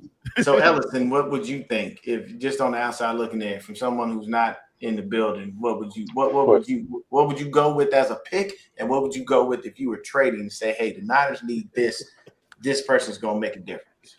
For y'all, I would say, and obviously I kind of agree with Papa J. I would say wide receiver too, But just to go a little bit off the board, I would say I will look in the secondary. I would try to find another corner or another safety. To be honest. Yeah, I know you're not a big fan of Lenore, Stout, or Green. We had that conversation. No. I'm not a fan of Lenore. I do like Stout though. I've always liked Stout. I like Stout since the preseason. But I've never been a fan. I think you had B- corners. That's just me. That's my opinion, and I stand by it. But I would go corner or safety, whoever, depending on how the board falls. But if I was to trade for someone, I don't even think it would take a first-round pick. I would maybe trade a third and see if I can get Brian Thomas Jr. out of Jacksonville. I like that. I like that. Yeah, that's a good one. That's a good one. Okay, what you got, Wolfie? I'm gonna go a little different just because I feel like they're practically on the same level, and maybe some you guys might disagree with that. This might be a minority opinion, but it's two options. Whatever is the best available, either fast wide receiver, because we do need speed. I do agree with that. We need to get a fast, speedy wide receiver, or the best possible tight end that you think will fit this scheme. Because we're not going to have George Kittle next year. He is out. You got to count on him being out for the rest of the season next year. We need a tight end, and we got to plan for the future to replace him. So right now we don't have a number one tight end. Tungus is great, but I don't trust him to be the number one guy. I like him. I do. But I think it's between wide receiver, tight end, and then in the second round, go with offensive line. That's the order in which I would take it. It's really weird to say that too, because last year was like, well, I guess not last year, but the year before that, it was like, we drafted a wide receiver at the 31 pick. What the hell? And now it's like, we need a wide receiver. So it's just kind of like interesting how that all kind of just flipped. But that's what definitely doing, either wide receiver or tight end. That tight end from Oregon, I've heard potentially might go to the 49ers. He's really good. Can't block. That's why he's not a blocker, but he's excellent pass catcher. Great out. Yeah. Kyle Pitts. Yeah. Kyle Pitts. Okay, he Kyle Pitts. Pitts can catch, but he can't block. Okay, now if you're trading, who you going to get? Honestly, Brian Thomas Jr. probably to me is the best one. Justin Jefferson is impossible, but if you told me, I would trade 4 first-round picks for that guy. I would. He's young. He's still young. Prime. To me, the best wide receiver in football, and would instantly make this offense insanely good. It would better than Chase. What's that? I think he's better than Chase. I like him better than Chase. Chase has Joe Burrow. What does Justin Jefferson have? And he's performing. So I imagine if Brock Purdy had Justin Jefferson. Wait a minute. You said he has Joe Burrow. You could flip that and say Joe Burrow has Jamar Chase. Both of them got each other. They like Sonny and Cher. The argument's still the same. The argument's still the same. I got you, baby. Jamar Chase was still putting up numbers with backups too. Let's not forget that. He was. Yeah, Joe Flacco was throwing that thing to him too. Yeah. He just kept throwing in the ball and stuff like that. But Justin Jefferson, throughout his whole entire career, has had nothing but mediocre quarterbacks at best. But he's been in that O'Connell system too for a little bit of time now, and that's helped him out too. Yeah, but then like you got. Well, it's not like his O'Connell's quarterback is a quarterback guru guy. He's not a wide receiver guru guy. So Justin Jefferson's going out there doing his thing. But he may fit the system. The system fits him to a T, no matter who the quarterback is. Well, then that applies to every single player unless they go to a different team. No, it doesn't, because every other player doesn't play like Justin Jefferson or Jamar Chase. So no, just because the system may fit you. Okay. So for the sake of argument, it applies for both of them then, because if you're saying they're both in the same tier, we're not going to know that. Oh, they're in the same unless they go to a different team. If that's but I do know, brothers. We talking. Do you want the Ferrari or the Bugatti? It's okay either. Who's the best wide receiver is like a whole other which one thing. It's 1A, 1B, but I think one's 1A, the other one's 1B, and you have the opposite. See that? Yes. So, but I'm trading. I'm doing whatever I can to get Justin Jefferson because not only is to me he's the best wide receiver in football. He's not a diva. He supports the team. He's all about the team, and he'd be great for this culture. Kyle would absolutely love him. When he don't get the ball? What are you talking about? Oh, he doesn't act out, dude. If he does, it's maybe 1 or 2 games in 16, 17 games. I have never seen this guy throw JJ McCarthy under the bus. I've never seen him go complain. But wide receivers do that. A lot of them do. He does it. And he's the best at his position. So not only do you got the best at position, he'll act out just like a lot of other guys too. It might not be at the same tenor or tone like as AJ Brown or somebody like that, but he'll still, when he doesn't see the ball, he'll get pissed just like any other receiver too.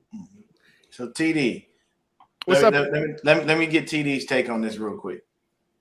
I'm looking at our needs, and the first one, it says wide receiver. Okay, but if it's me, I want an offensive line. I've been asking for a premier offensive lineman. That ain't gonna happen. I know they. Everybody says it around playoff time, and everybody said, "Oh, we got to get that offensive line, and then around February we start looking at combine speeds, and a wide receiver would really be nice. So. We might as well just start looking for the wide receiver. If I had to trade the pick, it's Justin Jefferson. Or if you can give me Jamar Chase, either one, the Bugatti or the daggone Ferrari. Now I'll take the Maserati. I do got a question though. How long is Trent Williams' contract on? This last year. I think this is the last year. Coming up is the last year. Okay. Yeah, you got to find a replacement. Yeah, we got. So here's this. This is my take on all this, and I actually want you to find at 425 PNW. Can you put his comment up? 425 PNW. Need a running. You ain't agree with that. Let me explain something to you. This team don't need this regime drafting any more running backs. Yeah, I was gonna say. Just get. They do not work out. This is probably the only time Wolfie gonna agree with me. They don't work out. I can go down every list of every running back that we have drafted since Kyle and John have gotten here. All failures. Horrible. One of them. And that's horrible. Now, listen, I know what he would know. I already know where you're going, Wolfie. You're gonna say Elijah Mitchell. That's what you was gonna do. Jeff Wilson too as well. No, we didn't draft Jeff Wilson. We didn't draft Jeff Wilson. Picked him up though. No, Jordan Mason was pretty good for y'all. Jordan Mason didn't draft him. Jordan Mason's an undrafted free agent. Yep. I mean, you brought him in. Yeah, we brought him in, but what Dion said, when we go drafted and draft a running back, it ain't nothing good. Seldon, who else was the sorry? We had the dude from Utah quit on us.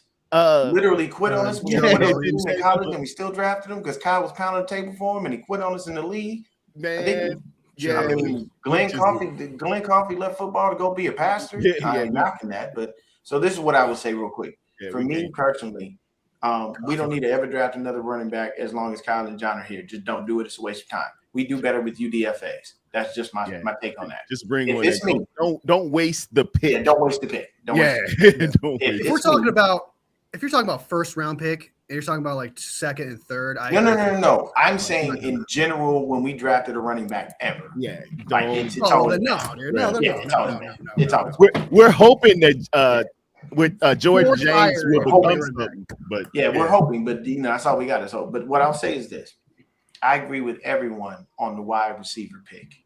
I would go get a good receiver, whatever best receiver is available. But I'm going in the opposite direction than everybody here with that trade. I'm tired, and I'm real tired of us not doing well with our first round picks, which is why I wouldn't draft a wide. If I had the option to draft, I'd go wide receiver. But if it's me, I'm trading the pick, and I'm going out, and I'm getting my other book in. Damn it, I'm going to the Raiders and getting Max Crosby.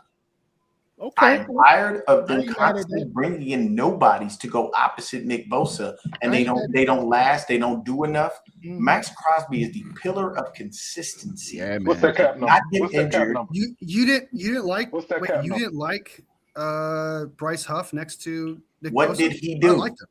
What did he do? Bosa got hurt, bro. He did good. He was getting sacks. He was making plays until. How many sacks did Bryce Huff have on the year, sir? See, I think he had like 3 or 4. Dion Huff, Bryce Huff is a situational, and not a rotational.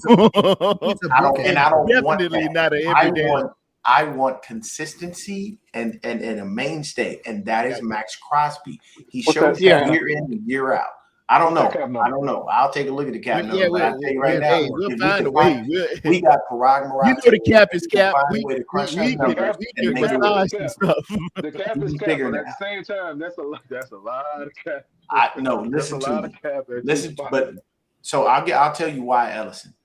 Because year after year, TD, Wolfie, Papa J, what do we draft in the first round in 49er land? We draft defensive linemen. Yeah.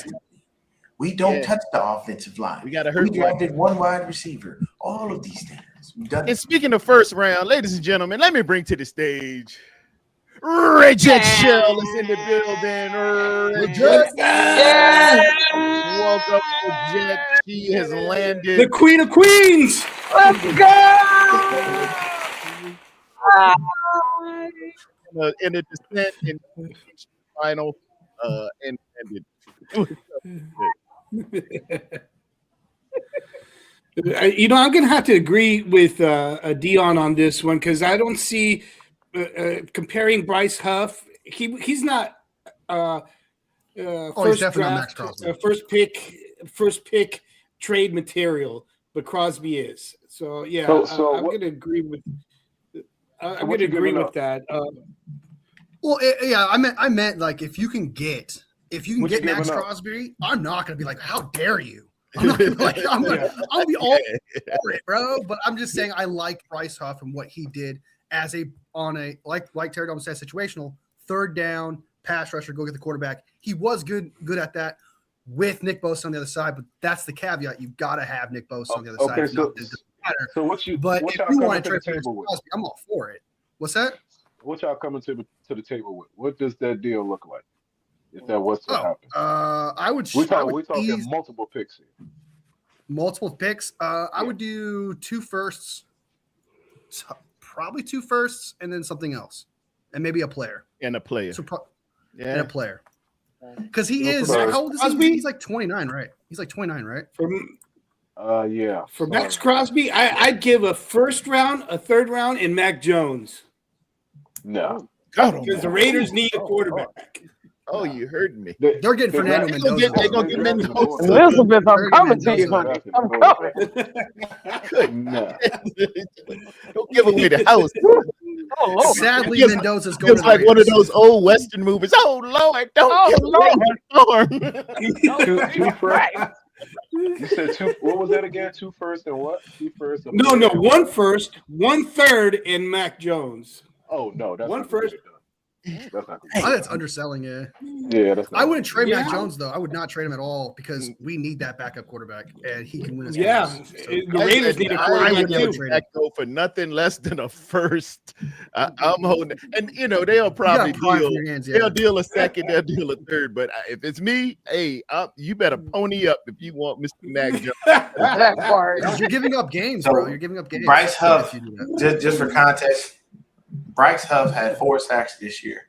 So I am not sold on the fact that he's going to do much. Even we let Leonard Floyd go, and he had more than that. So what I'm saying is, now since you just jumped in here, Jet, I'm going to ask you this question. If you had the opportunity to draft a player with the first round pick, who are you going with? And if you said, I ain't drafting it, I'm trading that first round pick, who are you going to get to improve the team? A kicker. Lord, child. He said a kicker. Don't do that. A punt returner. The disrespect on blasphemy. I think that was Seabass, wasn't it? Seabass. Disrespect. Is here kicking that thing 80 yards? I draft him. I draft him right now. I mean, whoever we, right now we need, Dion, we need a lot of an offense and defense. Who in the hell we going to pick, or we going to pick up? Really, right now, it's really free agency trade because draft don't do us no justice. We all know that. So, I mean, I hate to answer a question with a question, but who y'all rocking with? Because it's like. So Wolfie, Papa J and TD all agree that Justin Jefferson would be the guy we would trade for.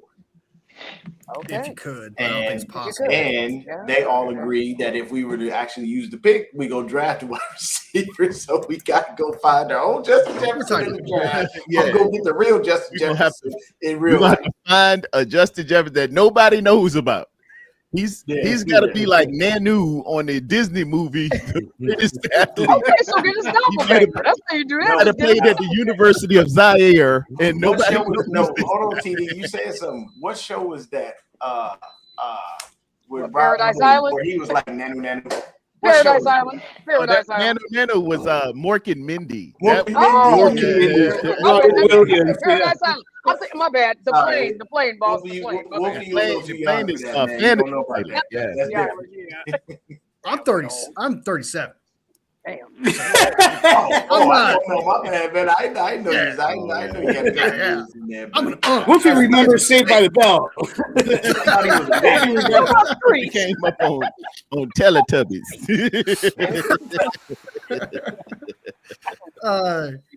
I want to ask this though, like, because I'm surprised none of you guys said this, because I feel like I was in a minority with this opinion, but none of you guys said Jordan Addison. But I have an opinion on it. I don't want it. What do you think of Jordan Addison? I think he's a little flaky, and I don't think he all together there.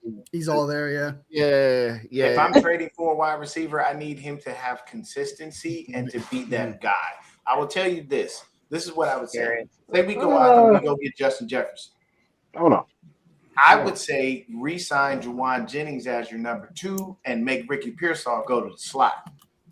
That's just me. I throw Pearsall in the slot because I think he'd be better. I say trade Ricky Pearsall for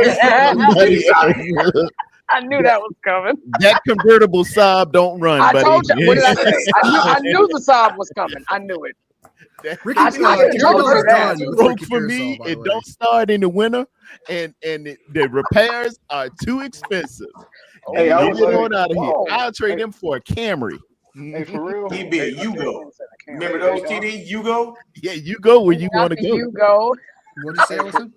Hey, but for real, I know, and I kind of agree with Dion saying, you want to trade for a receiver with experience and stuff like that. I get it, but at the same time, if you can trade for somebody like Brian Thomas, somebody young with upside who hasn't fully reached their potential yet and just has to be in the right situation with the right coordinator or the right quarterback with the right situation around him, that could be a positive too. So it doesn't necessarily have to be an already tailor-made guy.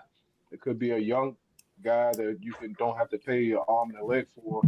That show potential. That show potential down the line. It just hasn't fully been grasped yet. You know what? I would trade to, and this may sound crazy, and I could be off the wall here, but I would trade a fifth, or I would say I'll try a fifth and maybe a fourth. Let's send it to Buffalo, see if I can get Keon Coleman out of there. Okay. Kind of out the box, but not maybe not as far fetched as we think it is. Keon Coleman's been a little lackluster. And what you're saying is more feasible, and that's something they would probably do.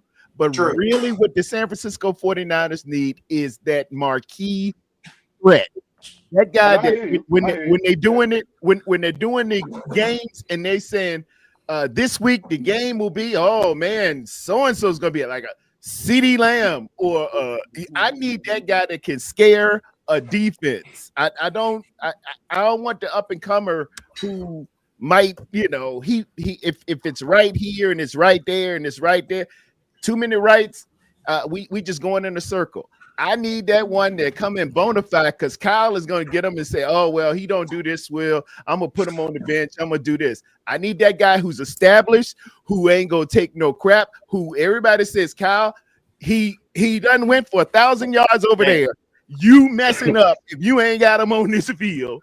And I don't want to hear about he in my doghouse. I don't want to hear about he in my outhouse or he in my penthouse. I need that SOB on the field running up there, scaring those safeties so I can slide my my routers in the inside dig going up under it. But you gotta. But those you want to get those are not a lot of those are hanging around just anyway. Yeah. I agree with that. First for it.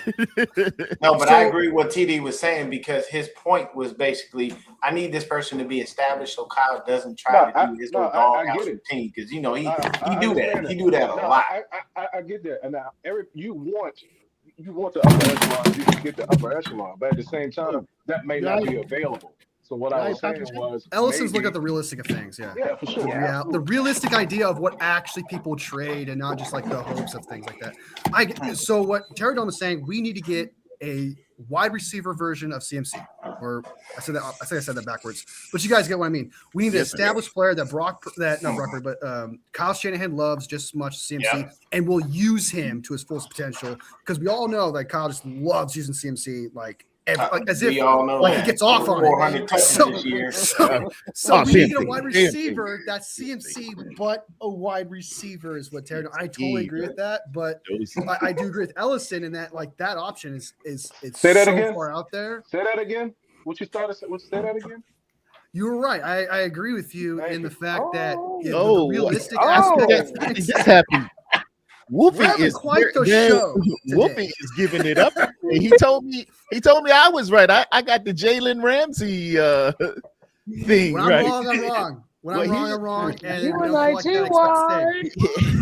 What my music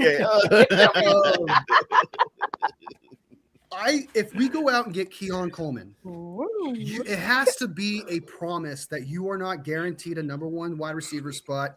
The expectation is it. But that's what I'm saying. Like, I need you to approach this as if it's like a Demarcus Robinson situation.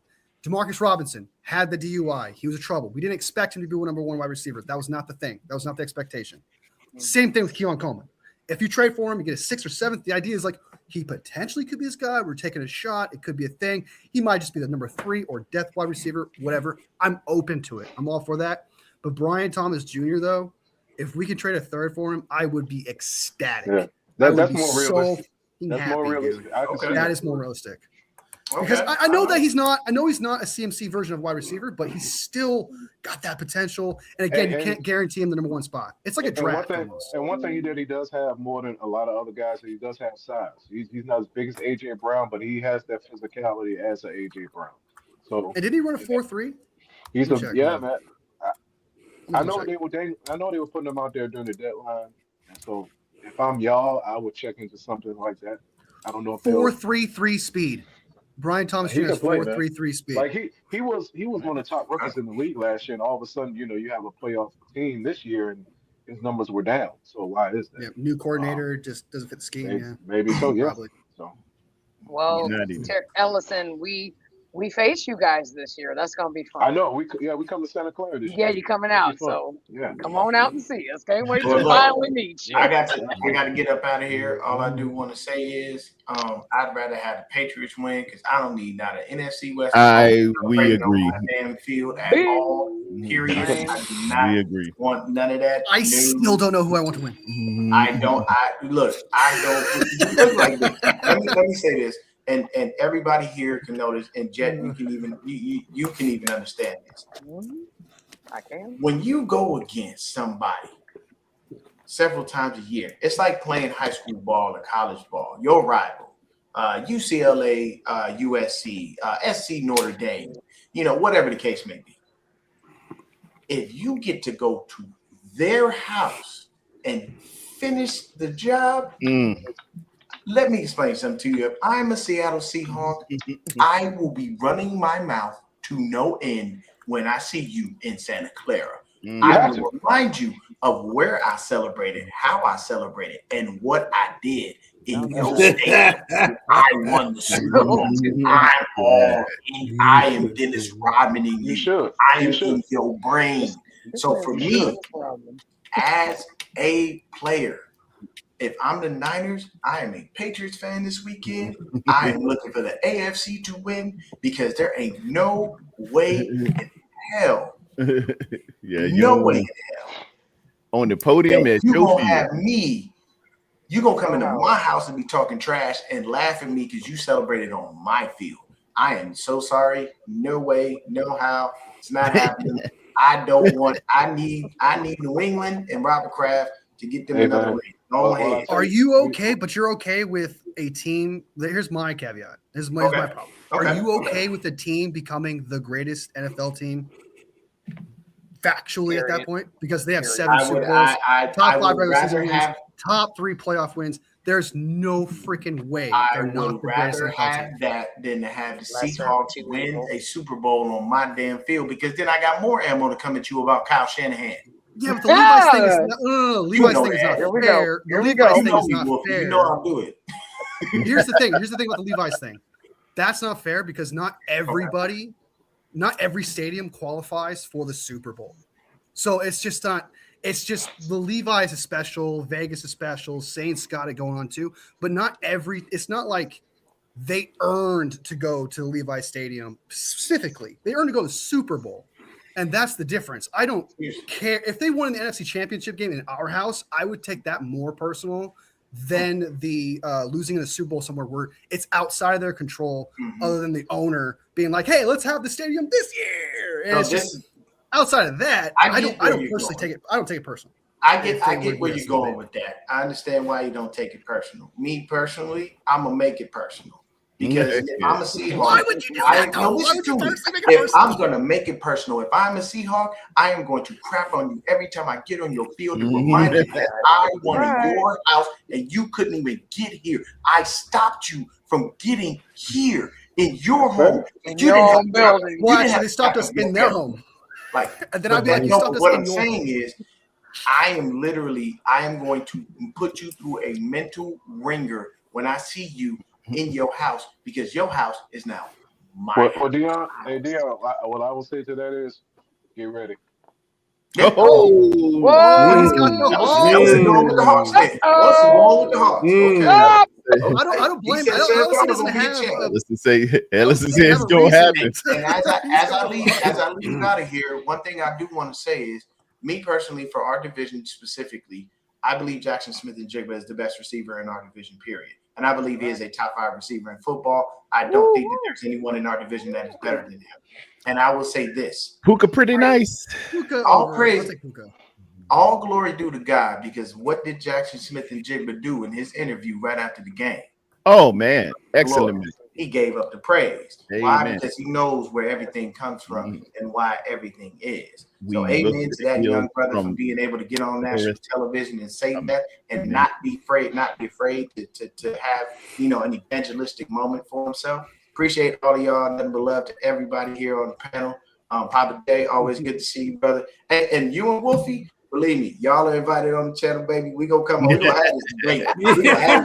We're coming at you. We're coming at you. I want points ready. I want all your points. I want everything great, because I'm coming with a whole host of things. I'm coming with it all. Ellison, you want in? Yeah. Okay, Ellison, you coming in too, then, man. I like going to enemy territory. That was a meal. Oh my God. I'm the home locker room too. Yeah, they do get the visitors. Because New England is getting the visitors' locker room. Okay. Yeah, they will. But, hey, we'll see what happens. But hey, for me, go Patriots, damn it. Go Patriots. I do not want the Seahawks celebrating on my field. No, thank you. Hey, another thing, if the Seahawks do win, do you know how much talk there's going to be about, we should have kept Sam Darnold instead of it's already starting. That part. Yeah.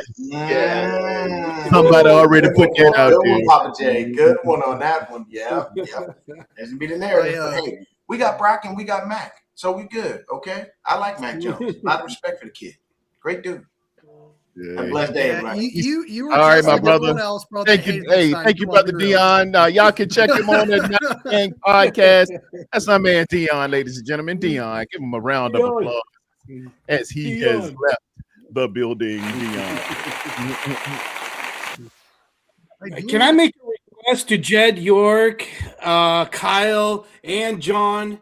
Just for 1 year, just 1 year, can we get Travis Kelce here? Just 1 year. Really wants Travis Kelce. Good Lord. It'd be fun. How much booty we'd have to give her. She's not going to give you earrings like that unless she's giving him some booty. That would be a fun thing to have on the team, right? I'm into America moment there. Why do you want Travis Kelce? Papa J, why do you want Travis Kelce? That's what Ellis is asking. Why do you want the experience, his blocking, and I think he would mix really well with Brock Purdy on those little outs, just like George Kittle does. He is I think the second best tight end in the league. George Kittle being number one, and man, we get to see Taylor Swift every now and then. Come on. Papa J's Taylor Swift weighs 10 pounds. Okay, that girl weighs 5 pounds and wears He's a got secondary one on that one. We would have the finest players' wives room in NFL too. It would be up there. It would have to be. You'd have to show me evidence of another better one. That'd be pretty nice. Speaking of that, no, but seriously, it's because of the blocking. It's because of the experience, and I think he would help out Tunges on the other end while George Kittle is out the way. I would have. I can't think of anybody that has that kind of experience and talent to replace George Kittle just for 1 year, and see what happens. It'd be like getting George Kittle without the exact blocking ability, in a sense. But I think he's a little washed. I think he's a little washed. Can't run anymore. He couldn't run 3 years ago. So I like the idea because the name is fun and having on the team would be fun. I like it for that reason, but I think he's done. He's not leaving Kansas City anyway. Oh, he's going to the Browns. He's going to go to the Browns. He wants to beat a Brown. Travis Kelce has already said that he's always wanted to be a Brown. Want to be a Brown? Why? Yeah, because he's from Ohio. He grew up a Browns fan. He's not going to the damn Browns. He wanted to be a Brown. Apparently, in an interview, he was like, he begged the Browns to draft him. He wanted to be a Brown so bad because he grew up a Browns fan. I know that's crazy, right? That's crazy. I don't see that one. I don't see that. If the Niners were that bad, bro, and I was a Niners fan growing up, I'd be like, don't draft me, bro. If the organization was that bad, I'd be like, nah, dude, don't draft me, brother. Ixnay on the draft day. Let's not talk about that lottery. I'm all for it, but no. Be prepared to lose your money.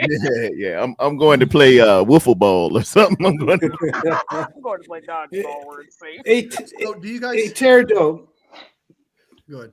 I'm sorry. Just going back to your title of the segment, and I wanted to get on earlier, but I couldn't. I was busy.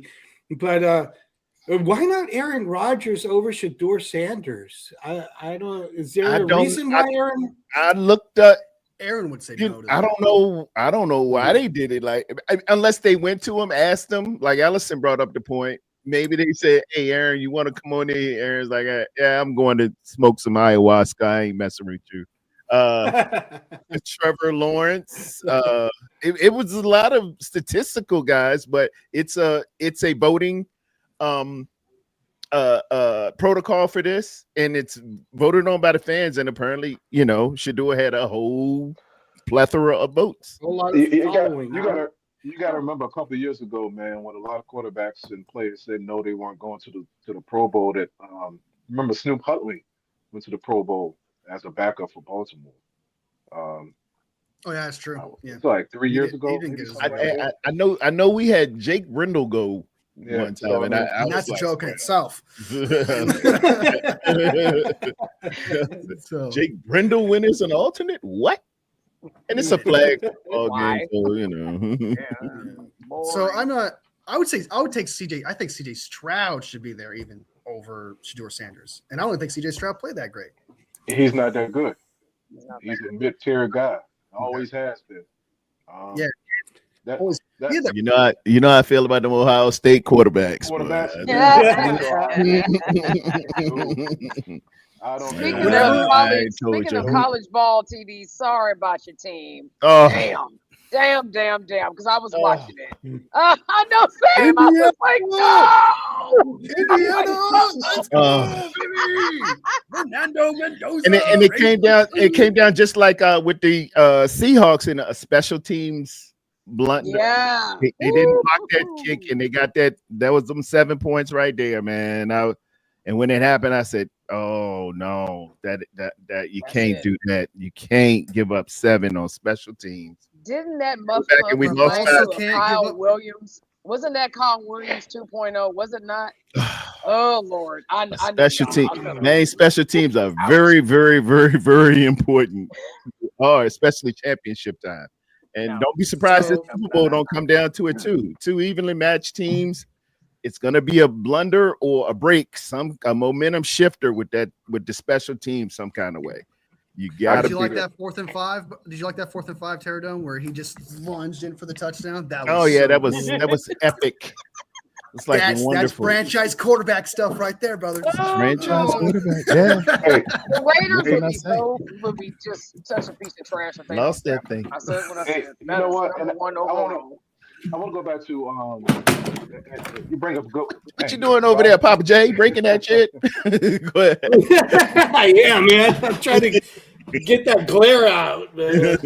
Man, look, close your blinds. Does your blinds help? Close your blinds. They are closed. The sun is right there. I thought they were open. Get some curtains. The same thing over here. That's what I'm gonna have to do. Oh God. I got mine. Ellison and Papa J are from heaven right now. They're from a remote site. Yes, mine's a little bright too, but it's not that bad. That's why you should take my advice for. What were you about to say? I should. I can speak for that because he really was trying to take me off the ledge watching the Eagles game.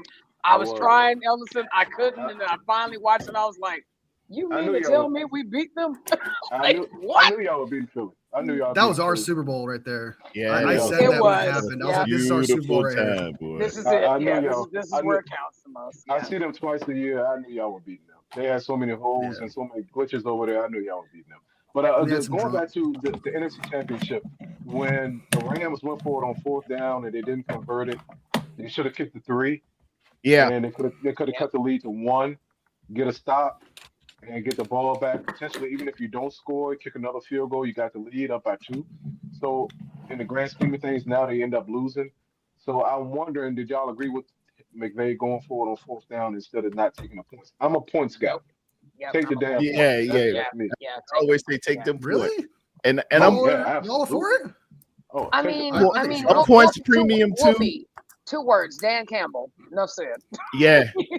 2 words. When we're talking championship football, when we're getting to the playoffs and the postseason, take the points, man. Take them points. We're gonna need them points. Yes. They're gonna be a premium. A lot of people just like to. No, we need touchdowns and stuff like that. Is all right in September. That is all right in October. When you start getting to them close games in those winter months, dude, every point. Take a safety. I don't care if they give you a half a point for dressing good. Take every little point. He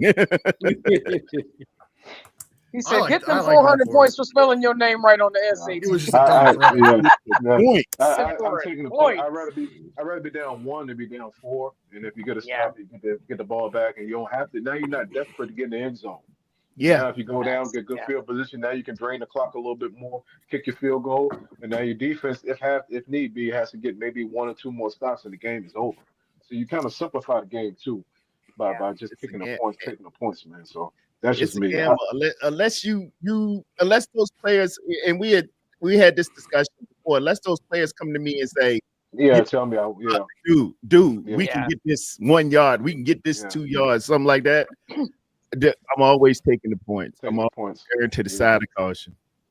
Yeah, I agree. And those ill-advised timeouts too, that's very uncharacteristic of McVay. Just throwing it out there. Yeah. But we have a chance to win in somebody else's building next year. We have that. There's a possibility of that next year. It's SoFi next year. Levi South. Let's go. Levi South, yeah. So you guys are all going for the Patriots then?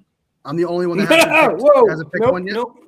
My the only one that hasn't picked one yet. My football sense says I that got Seattle Seahawks are going to win, but got my Seattle. heart wants those Patriots to win.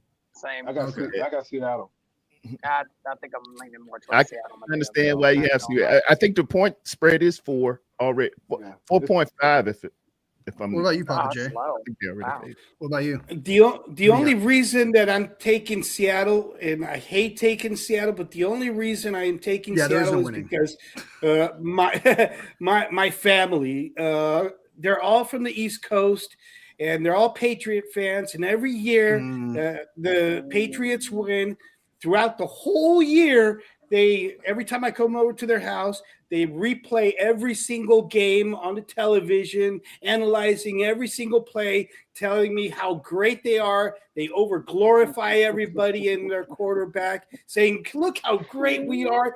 Oh, what did you guys do this year? Oh, but look at us. And oh my God, I'm tired of it. Every year they go get a tattoo saying Patriots on them. And then they show it all off and rub it in. So I'm over it. They did it to me for 6 years. I don't want to go through a 7th year of that. So and they would have the most Super reason. Bowls. You're going to hear that too. They have the most Super Bowls. Oh my God. We're the greatest.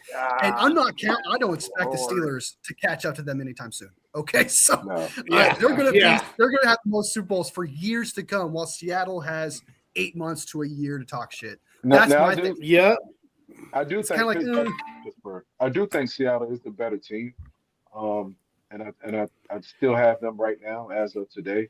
But another caveat as to why I want Seattle to win, because if Drake May does win, now the clock is going to start for Caleb Williams. The clock is going to start for Bo Nix, Jaden Daniels.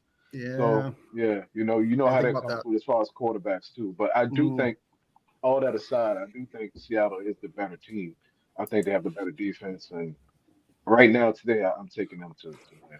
I agree with you on that. Like, because if you really think about it, the Broncos defense is great, but Seattle's is better, right? Yeah. And we saw, I know it was snowing and stuff like that, but before it was like snowing and stuff. Defense. Yeah. The Drake May wasn't getting it done. It wasn't looking good. It looked terrible. And then the game before that, I'm pretty sure Drake May didn't look great then either. No, he fumbled a lot. I remember. None of the playoff games he's looked. He hasn't looked ready for it. He looked okay. He looked like a second-year quarterback. Yeah. Exactly. And so I think against this defense with Sam Darnold playing as good as he is, I think Sam Darnold can get more than 10 points. And I don't trust Drake May and this Patriots team to go up against this defense when the Broncos is not as good as them. So I agree. I think Seattle's probably going to win, but I don't know who I want to win. But I do agree. I think Seattle's the favorite. I'm not going to underestimate Mike Vrabel. I'm not going to underestimate. He's damn good, dude. Vrabel. He's very good. Yeah. And Tennessee just threw him out the back door like he was trash. That was so stupid when that happened, bro. I was upset. I wasn't even a Titans fan. I was like, what are you doing? What are you doing? Why? You got the guy. Now he's going to the Super Bowl. Ain't that some stuff? Did he not have Ryan? Was it Ryan? Who was the quarterback when they went to the playoffs? It was Ryan Tannehill, right? Tannehill. Derek Tannehill. Yeah, so it's kind of like. And he had Henry. Good. AJ Brown was there with him in Tennessee. AJ Brown was there with them too and stuff like that. So Mike Vrabel was great. But he can coach, man. He's a very good coach. Oh yeah, he very good.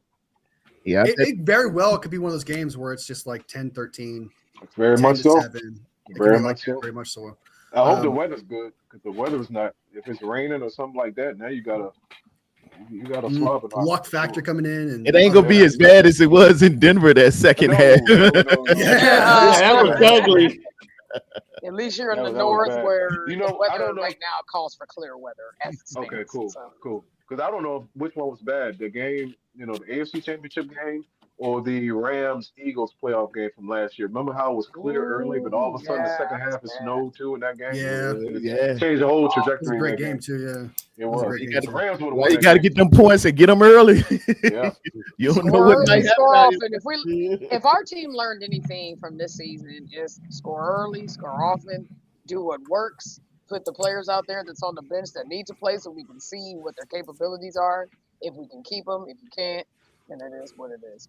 So I I mean, at the end of the day, this was 12-5 and being able to make it even to the divisional says a lot about us. Yeah, he had a good year. At the beginning of the season, I said 11 wins and a playoff win. That was the goal, and we ascertained the goal. I wish it would have been a little bit more, but grand scheme of things, and given the injuries, good Lord, when they start popping off like flies because of that substation. Don't start that substation shit. No, Tarrerdome, I have to quote a movie. Don't start with that red zone shit again. Telling you. Oh God! I knew. I can quote a movie, and Tarrerdome knows exactly what I'm talking about. He was like, "Yep, airplane." Oh God! By the way, I owe 49ers Brian is it chicken dance? What's it called? It's the Merton Hanks dance, the pigeon dance. Yeah, is the Merton Hanks dance. Oh, with the neck. Oh yeah, I have to do that because he was like, how much do I have to send to get Wolfie to do this? And I was like, $10, I'll do it. Mm-hmm. Ding! I was like, damn it! And I was going to do it right away. He sent it right away. Go ahead and do the chicken dance. I have to look it up because I forgot how to do it, and I have to use the bathroom. But when I come back, I will do the damn dance because I have to get out of the way. A lot of us do the dance before we go in bathroom. But that would actually happen, right? You can go ahead and reverse it. You're doing a reverse. Look at it reverse it. Yeah, you're doing the Kyle option. What was it?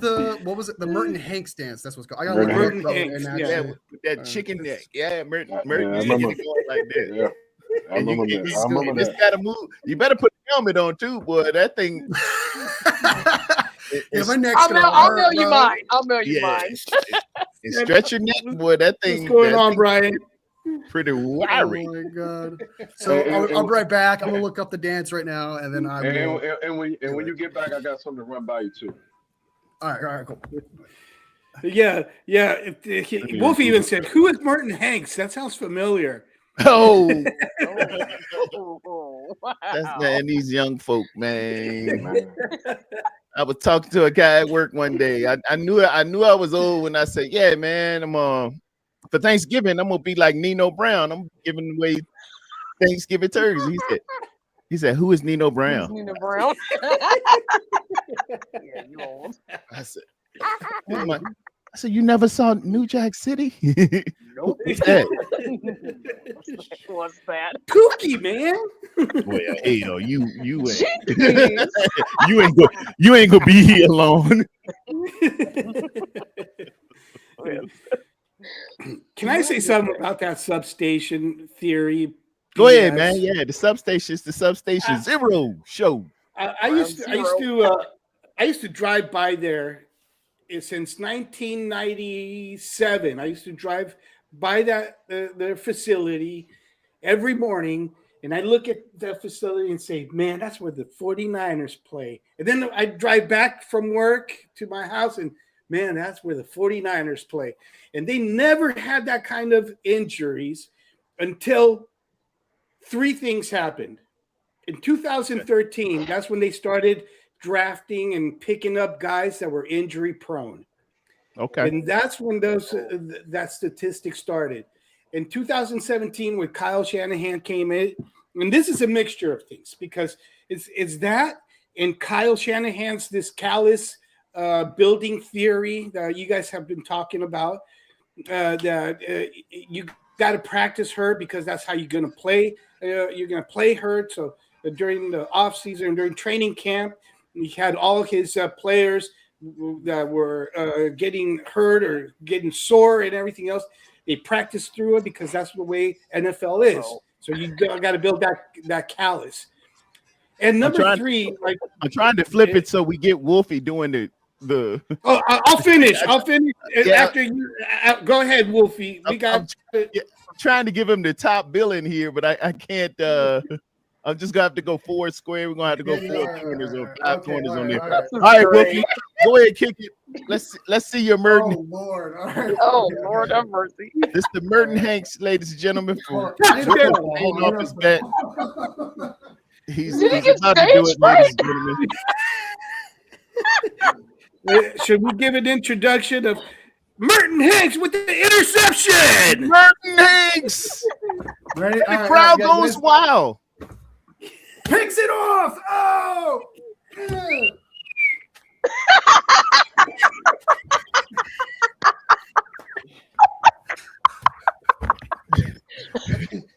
I tried, man. I just found my new thumbnail. All right. Okay. Hey, Red Shell, check this one out. Hey, Wolfie, have you ever That seen... looks so terrible, too. Wolfie, have you ever seen a movie called Weekend at Bernie's? No. No, I haven't, but I know the movie. Okay. Check out. You look a lot like...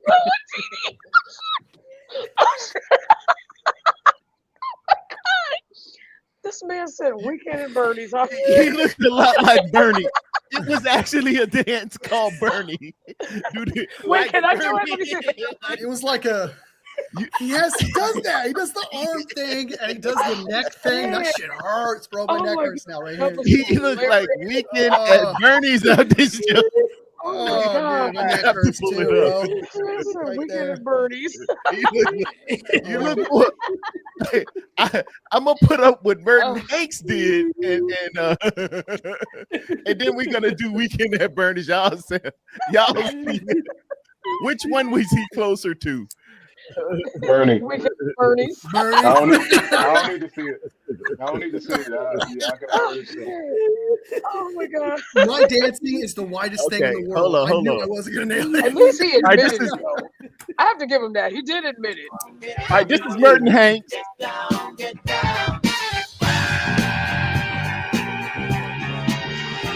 I should mute It's the that. exact video I watched to learn it too.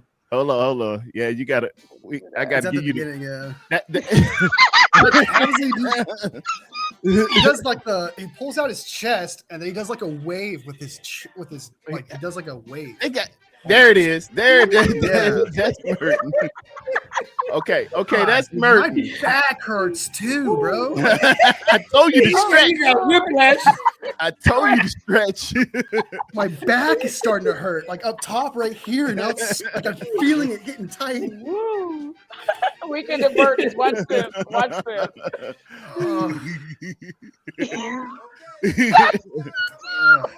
What Bernie at? Where Bernie at? Ow. There it is. That's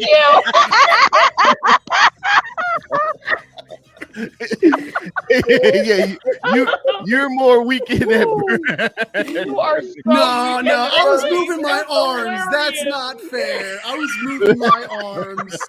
No, I was moving my arms. That's not fair, bro. Oh god. That's hilarious. Yeah, That is the funniest shit I've Yeah, ever so seen. I moved my arms. I did the thing. Yeah, That's yeah, not you right.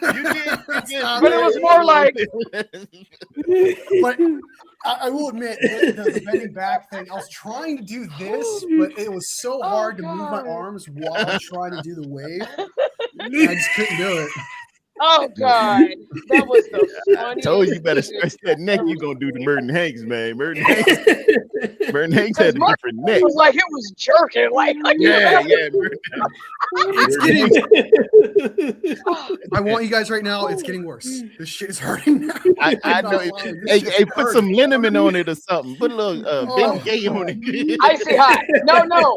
Hold on. Put some Vicks on it. Yeah, you got to loosen that up, man. Yeah, I Hot can do towel something or right now. I got Ben Biofreeze, that's a good one. Oh. Yeah, biofreeze. Oh, Biofreeze is Jesus in the that's right. Yeah, you keep that biofreeze. God, Hey, Lord. question. Now my for the elbow fans. hurts. What? Go ahead. Yeah, I can tell we can tell you're not very athletic at all. Oh, that's not fair. I was a corner. I was a corner. That's not cool, bro. I was super athletic. He was left corner of the bench right there. All right.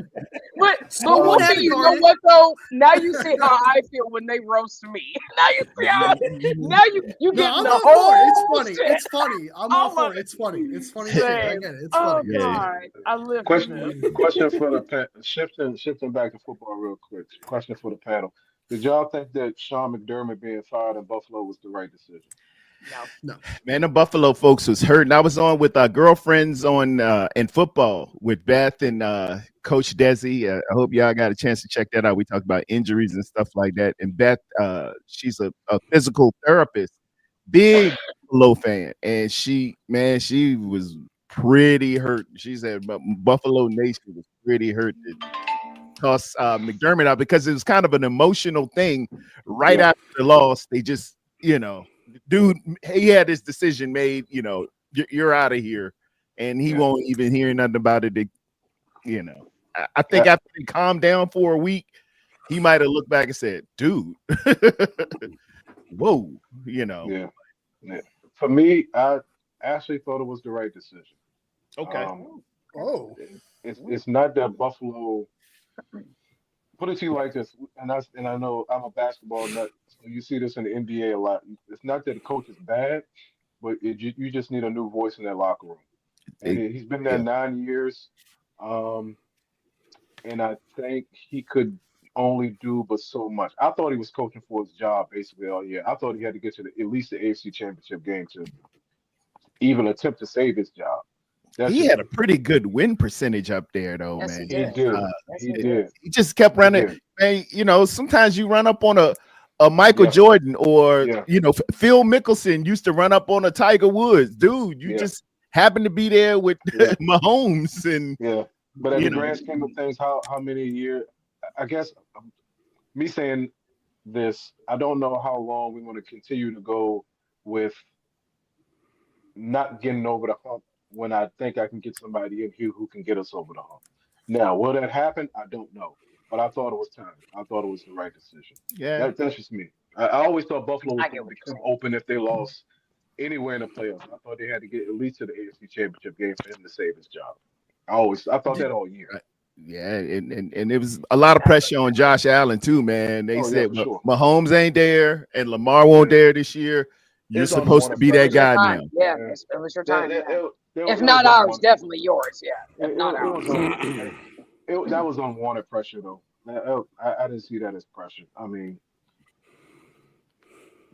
given the whole landscape of, you don't have Burrow, you don't have Mahomes, you don't have Lamar, okay, fine and dandy, but it's still 52 other guys. It's 11 on 11. It's not 1-on-1. So just to say, you got to go and you got to do it because these guys are not here individually, that's a lot to ask. So I don't look at things like that. It's tremendously ass, but this is just how things are. This is it is. Unfortunately, that's how they do it. Yeah, unfortunately. No, it's not the right way to do it, but that's how they do it. That was the question you wanted to ask? I think I thought I was the only one that thought letting them go was the right thing. Yeah, I mean, I don't think it's if the owner came out and kind of made it worse with what he had to say and the reasons why they had to move off from him. Horrible press conference. One of the worst press conferences you will ever want to hear. Yeah, that was pretty bad. That was bad. Yeah. So his reasoning, even I can see where you're saying have move on, get a different voice. It's over. It's it's run its course and stuff like that. I totally agree with that. But when that owner came out and said this is the reasons why we fired him, I was like, okay, well then that's stupid. That was it was because of the Denver game. Then it wasn't because of the Denver game. Then it was because of this reason. He just kept contradicting himself, cutting off the guy saying, "Oh, it's because of a bad call." Well, if it's because of a bad call, then it's not his fault. Then why did this game matter? You firing why did this game matter? Yeah, what's the point? Then the cherry on top was that you could, if you go get rid of people, you can get rid of both of them at the same time. But then the cherry on top was, okay, well, the coaching staff wanted to draft Keon Coleman. What Keon Coleman got to do with anything going on? That's what I was thinking. What the hell did that come from? What's love got to do with it?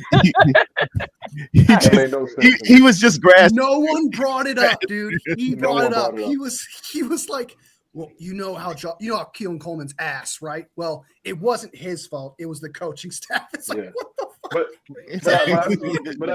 But I catch it straight. Imagine being at the conference like, what the hell? What the hell? I'm just standing here. But I fully agree. Is this thing on? But I fully agree. If you can fire people, you might as well give it to the GM and the owner and not keep one over the other. It's like, nah, if you go clean the house, go and get rid of both of them and start fresh at both positions. But just like you see in New York, go ahead. Brandon Beane has drafted one great player, and that's Josh Allen. Like maybe others, I can't really think of on top of my head, but like for the most part, he's done a terrible job. If you ask me, he's nailed the quarterback and he's nailed the coach. He's been okay. I don't think at best. Okay. And I think you can find someone better, or if your head coach is good and the players love him and they respect him because they were upset when he got fired. Yeah. You know, but yet it's the GM is just okay, not building around Josh Allen properly. Like, why isn't that guy fired? It doesn't make any sense. Just because he wanted Keon Coleman over someone else. That's crazy. Totally agree. Yeah, that's totally. Like, you see that with the Giants too. It's like, why are you still keeping Joe Schoen here to select his third coach? Like, this doesn't make any sense. That's the worst one. That's the worst one. That is the worst. Like, what? He literally asked his kids, "What do you want?" Ellison can't stand that dude. We used to watch that in season at HBO Hard Knocks, and Ellison said, "What? Man, that man need to be fired." He doesn't know what he's doing in his player's day, man. Go back and watch that Hard Knocks. He doesn't know. Oh, dude. It was when they let Saquon go. You know, that was fireable to itself. They let Saquon go. It was that one, and the owner was coming down and talking to him, man. Mara was coming down. He was like, are we sure we really want to do this? Let Saquon go? Is that really? He's yeah, we can't get him. It's okay. The owner is basically telling you, you need to keep him. You need to keep this guy. Yeah.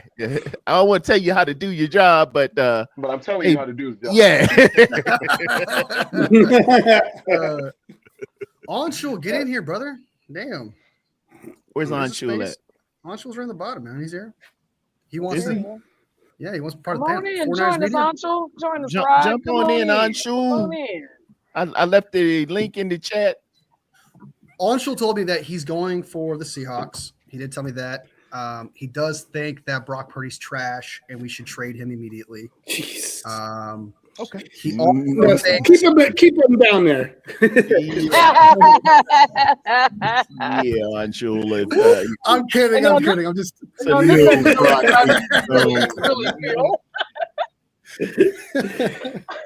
He's not speaking for himself, so I'm just joking. Forever divided in our fan base, aren't we? He's already getting fire sparked on him, and he's not even in here yet. Right. Yeah. I'm trying to bring that energy. You know what I mean? He's like Keon Coleman.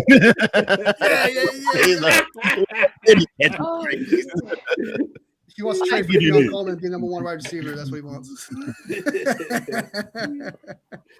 But going back to the 49ers real quick and the team and stuff like that. We always talk about who we wanted to draft and stuff, but like what about free agency? We didn't talk about that. Like, what is the first? Because obviously draft is secondary to the free agency, and what you do in free agency pretty much dictates what you do in the draft at that point. Yeah. Right? Because you're assessing one position over the other in that situation. So like, yeah, we want a wide receiver and we want these other things, but what if we go out and get we trade for Brian Thomas Jr. before the draft? What becomes the draft pick at that point, right? Like then it's either tied or available. Yeah, it's best available at that point. Yeah. So who do you guys want to target in the offseason for what? Because last year it was the center. I can't remember his name for the Bears. Dahlman. Yeah, who went to a Pro Bowl. Yeah. He was phenomenal over there. He was good. He was great. And helped those Bears out tremendously. $14 million for that guy. That's all it took. That drives me bonkers. You know, that was their Got first. for a That was song their and a first. dance. That was their the first year- guy, huh? That's first No, signing, yeah. the first two signings they had in the first day of free agency were two offensive linemen. They got Jackson from the Rams too on the same. They day. did. Yeah, They Austin did. Jackson, yeah. And they paid dividends. They had a They did. very Yeah. productive year. Yeah. You know, I remember that. I remember that the first day they went out and signed two offensive linemen on the first day.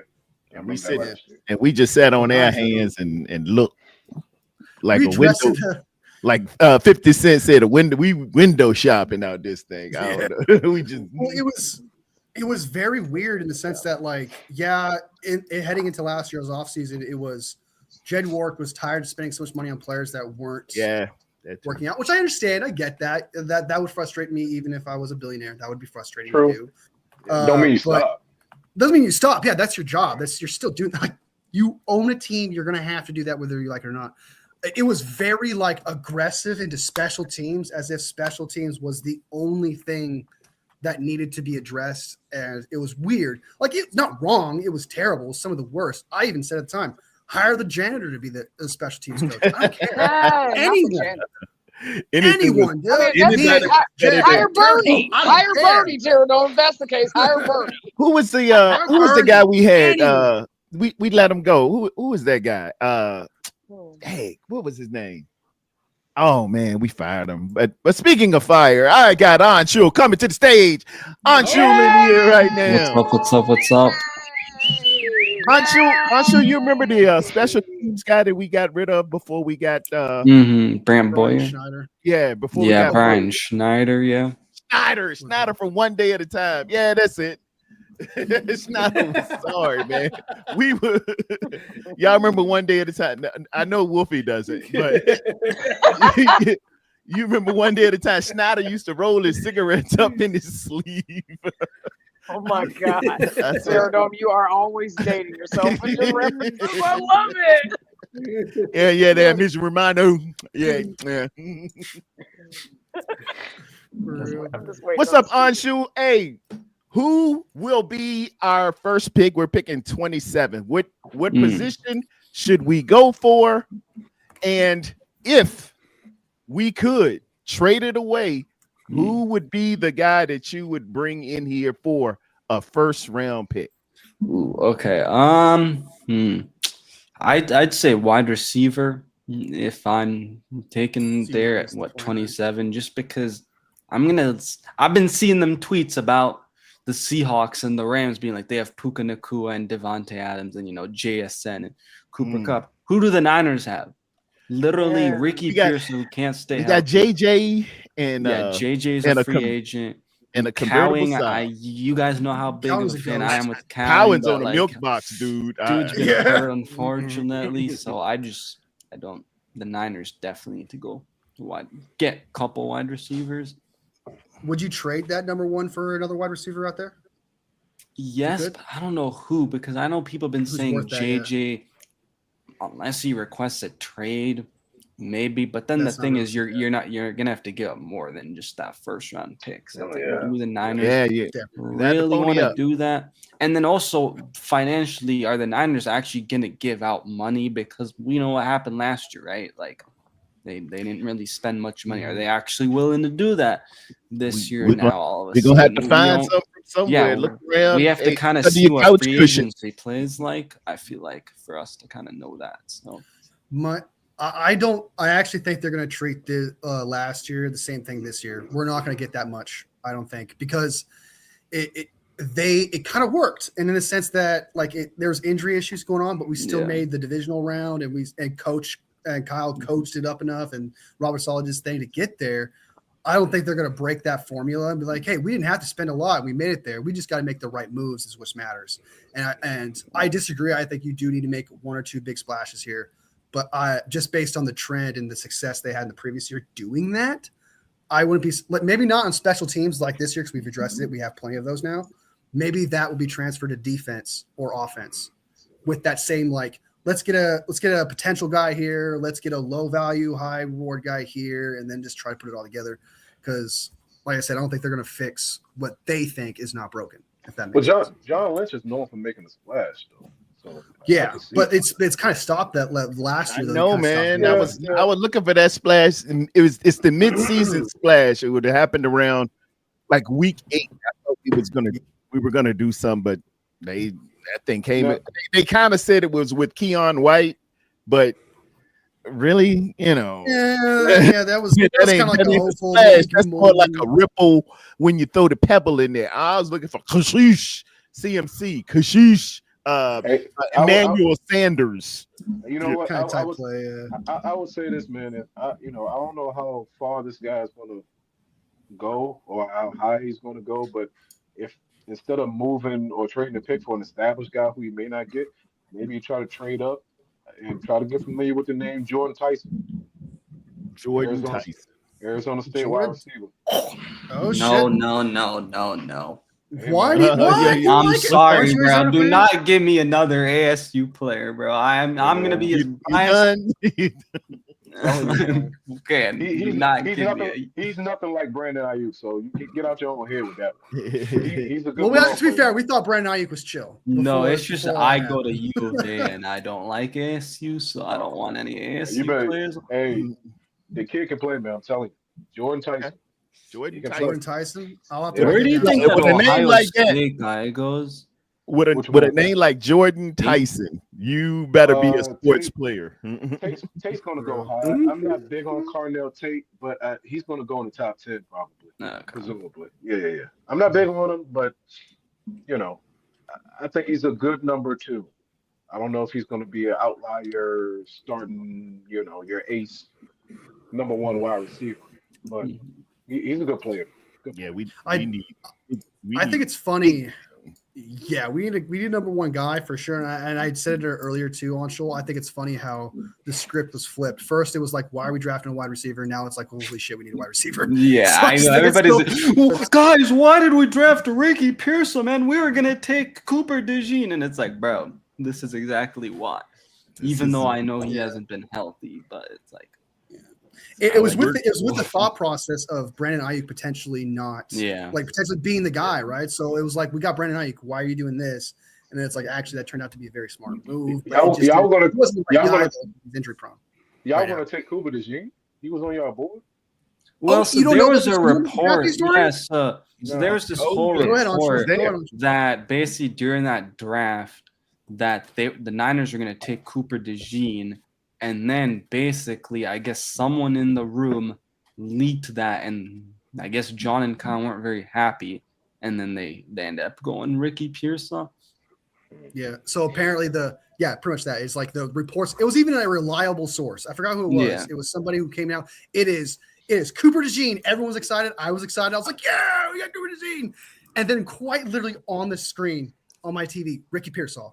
What? Yeah, like people who got the pick, people who got the pick like earlier saw Cooper DeJean, probably from like Adam Schefter and whatnot. But then it was I would have took Pearson too. I'm not big on Cooper DeJean, but that's kind of what happened with Trey Lance as well. Remember, everybody was locked in solid. Yeah, they're going to get. It was even worse with Trey Lance. Everybody was saying, "Oh, it's going to be Mac Jones." I hated that, dude. And then they came and said Trey Lance. We moved all the way up and got Trey Lance, and a lot of those writers, a lot of those inside guys were very pissed at Kyle because they were leaking the inside scoop, and he ran the flim flam on them.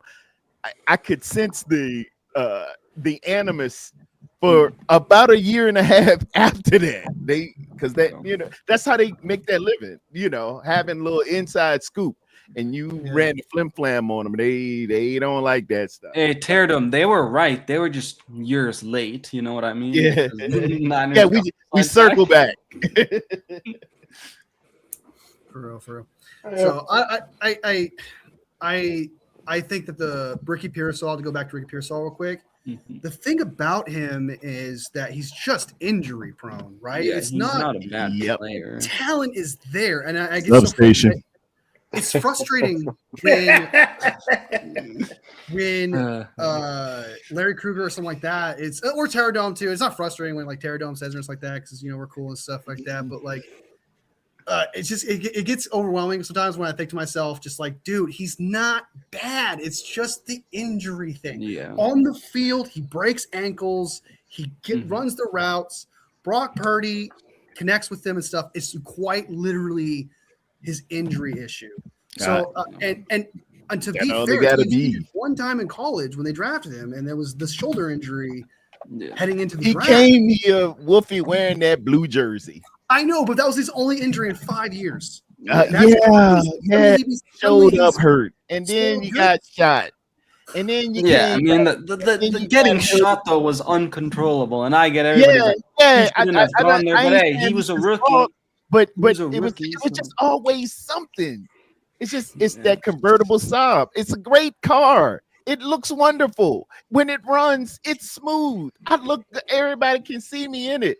But Wolfie, that thing stayed broke too many times. It stayed broke 9 months out the year. But he's okay. You have every right to be like, okay, I'm done, and I totally get where you're with all of that. But it's like some people, and people are just like this. They attract the accidents, the incidents, things are outside of their control. For some reason, things just keep happening to them. And I think that's kind of the same thing with Pearsall. We got the hip drop tackle that hurt him, that took him out of the game, if I remember that correctly. He gets shot. It's completely outside of his control. He's got so many things that are outside of his control that holds him back, while also things he controls holding him back. It's just some people are clumsy, injury-prone people, and Pearsall may very well just be that guy. Well, I can't have that around 19. Just bad luck. Thank you. Please come again. He's janky. I mean, the tough thing is, if he had 1,400 yards, you said if he had 1,400 yards, you still wouldn't trust him. If he had 1,400 yards, 10 touchdowns, you still wouldn't. Man, I'm done. I'm done. He done let me down too much. I can't have it. No. I think the tough part is though, like I think this is a really good example. I remember Aaron Banks when they got him, and everyone's like, "Oh, why aren't we playing him?" And the reason was, okay, yes, they had Laken Thompson, but I think because they wanted to make sure that he was like the NFL weight and in NFL shape before they played him. And that's the problem is, even though the Niners like to redshirt him, and obviously because he got shot, that changed plans. But I think if that didn't happen, maybe the Niners were going to spend that time to try to get him really into NFL shape, and it's just been bad luck now, I think, with Pearson. Like Aaron Banks was like, he didn't fit the scheme. That was shocking. When we drafted Aaron Banks, I was like, why? He's a Trey power Sermon guy. Too. Yeah, so it just didn't. That was a very shocking pick when we got. He looked soft. He reminded me of that kid that got bullied in Miami, who Richie Incognito used. What was his name? Jonathan something. You remember him, Allison? Oh yeah. Because he was gay. Was that the guy? Jonathan Martin. Jonathan Martin. Yeah, he had Jonathan Martin written all over him when I seen him. That's the pudgy Pillsbury doughboy. No, that ain't what you need. You need road graders. You need real. It was true. I'm not lying. People who will come off that line and beat and move people like them. You see the Gray Zabel up there with the seed chicken. Mm-hmm. Oh, when Gray Zabel come around that corner, do you see people getting off, getting out of that way? That's what I'm looking for. I don't need a who. Yeah. I was so pissed when they draft Gray Zabel. That was like I think my second or third offensive lineman in the draft. I loved that player, and I was so upset to see how I got him. I was like, damn, they got a good player. He's a good ball player. Everybody we were mock drafted. We went through several mock drafts. Either Seattle got him or them daggone Rams got him. Hey, Wolfie. They looked at our shows and went, "Thanks, guys." Who was the one that you missed on from this draft? That we missed on? What do you mean? That you missed on. The one that you were just like, I gotta have. He's gonna be good. And he just, for his rookie year, didn't pan out to the expectations so far. The one that top of my head, I thought Jack Sawyer was going to be somebody, and so far he's been non-existent. He went like in the 6th or 7th round. I thought he was going to go. Jack Sawyer was good in the playoffs. Was he? I don't remember. I had Jack Sawyer. Well, thank you. Yeah. Thank you. I remember seeing that he was pretty solid for the Steelers, at least near the end of the season. Yeah, Iowa State, and I liked him more than the other guy. So I guess the other guy is playing better, if I remember correctly. He's on the Chargers. He went to the Pro Bowl, right? Didn't he? Or I could be tripping. But who? The edge rusher for the Chargers is like Tua. Yeah. Rookie, He's a Pro Bowler. And I think he's a rookie. I thought Jack Sawyer was going to be better than him, so I was wrong about that. But if Jack Sawyer is performing in the playoffs, and I guess I wasn't entirely wrong. The guy, I can't really. Hey man, I'm right. Sweet. I can't really think of anybody. My guy was Andrew Makuba. I wanted Andrew Makuba really bad. Oh, Andrew Makuba, that's the one. And the Eagles swooped in. And he's been okay. He's not playing as good as I thought. He had some injuries, but he's what they want. He was a starter out there. That's all you can ask. I was right about Gunnar Helm. Gunnar Helm looks really good. I forgot what team he was on. He had a crazy touchdown catch and double coverage. The tight end, right? Yeah, he's a tight end. I loved him a lot. I wanted him in the third Texas, round. Yeah. I like that one. I wanted Teddy Buchanan. You guys remember Teddy Buchanan? I remember Teddy Ravens guy. Wait, you remember that? Okay, this wasn't last year's draft, but do you guys remember that the tight end from a super small school and he went to the Packers? Musgrave? No, the other one, Tucker Kraft. I remember being a huge fan of him, and I was like, dude, I needed the Niners to get him. And he's been. And I wanted the kid, the tight end from. I think he went to maybe Buffalo. Fanning, I think his name was. The Browns guy. Yeah, he went to the Browns. Okay, yeah, he was my favorite tight end in the draft. I remember that. Yeah, Harold Fanning Jr. That's him. That's him. I wanted that one. He's damn good too, dude. Yeah, very good. Instead, we freaking got Cameron Latu and Braden Willis. Cameron Latu. That was a different draft. But can't catch a naked in a snowstorm. Oh my god! I will ponder on that, Ellison. By the way, I'll ponder on it on the ones. I'm sure I missed because everyone does. I'm sure I missed. We all miss. We all. Yeah, everybody. Like I liked Izaraku that went to the Cowboys. He showed potential and flash. I think he was more. I thought he was more situational. Situational. Yeah. Mike Green is not too bad. Is doing some things. What was his name? I think he went to the Bills. TJ Sanders. TJ Sanders for the Bills. I liked him. I think he went to the Bills. He was a defensive tackle from South Carolina. Yeah. Okay. Yeah. He was good. I liked him. He was good. The player that I would say that I wasn't high on, that I still think kind of it was in the top, it was Mason Graham. I want to say I'm kind of right about that still because I said that. No, he didn't do that good. Yeah, I think he's good. I thought he was good, but not like top 5, top 2, top 3 kind of type thing everyone preached about. Like he's gonna be this guy, and I was like Christian Wilkins at best. Okay, still a good D tackle, but not like everyone was like Aaron Donald, dude, and I was like, calm down. You gotta factor in the situation too, though. That's not ideal. That's not an ideal situation for anyone. I was so shocked when we drafted like Alfred Collins because I was like, that doesn't look like the typical type of defensive tackle. And I was like, okay, actually, and then I wasn't hating on him because I know people in camp are like, oh my god, he's not doing it, not practicing. No, it's just, I was shocked by the pick, but I actually liked the pick.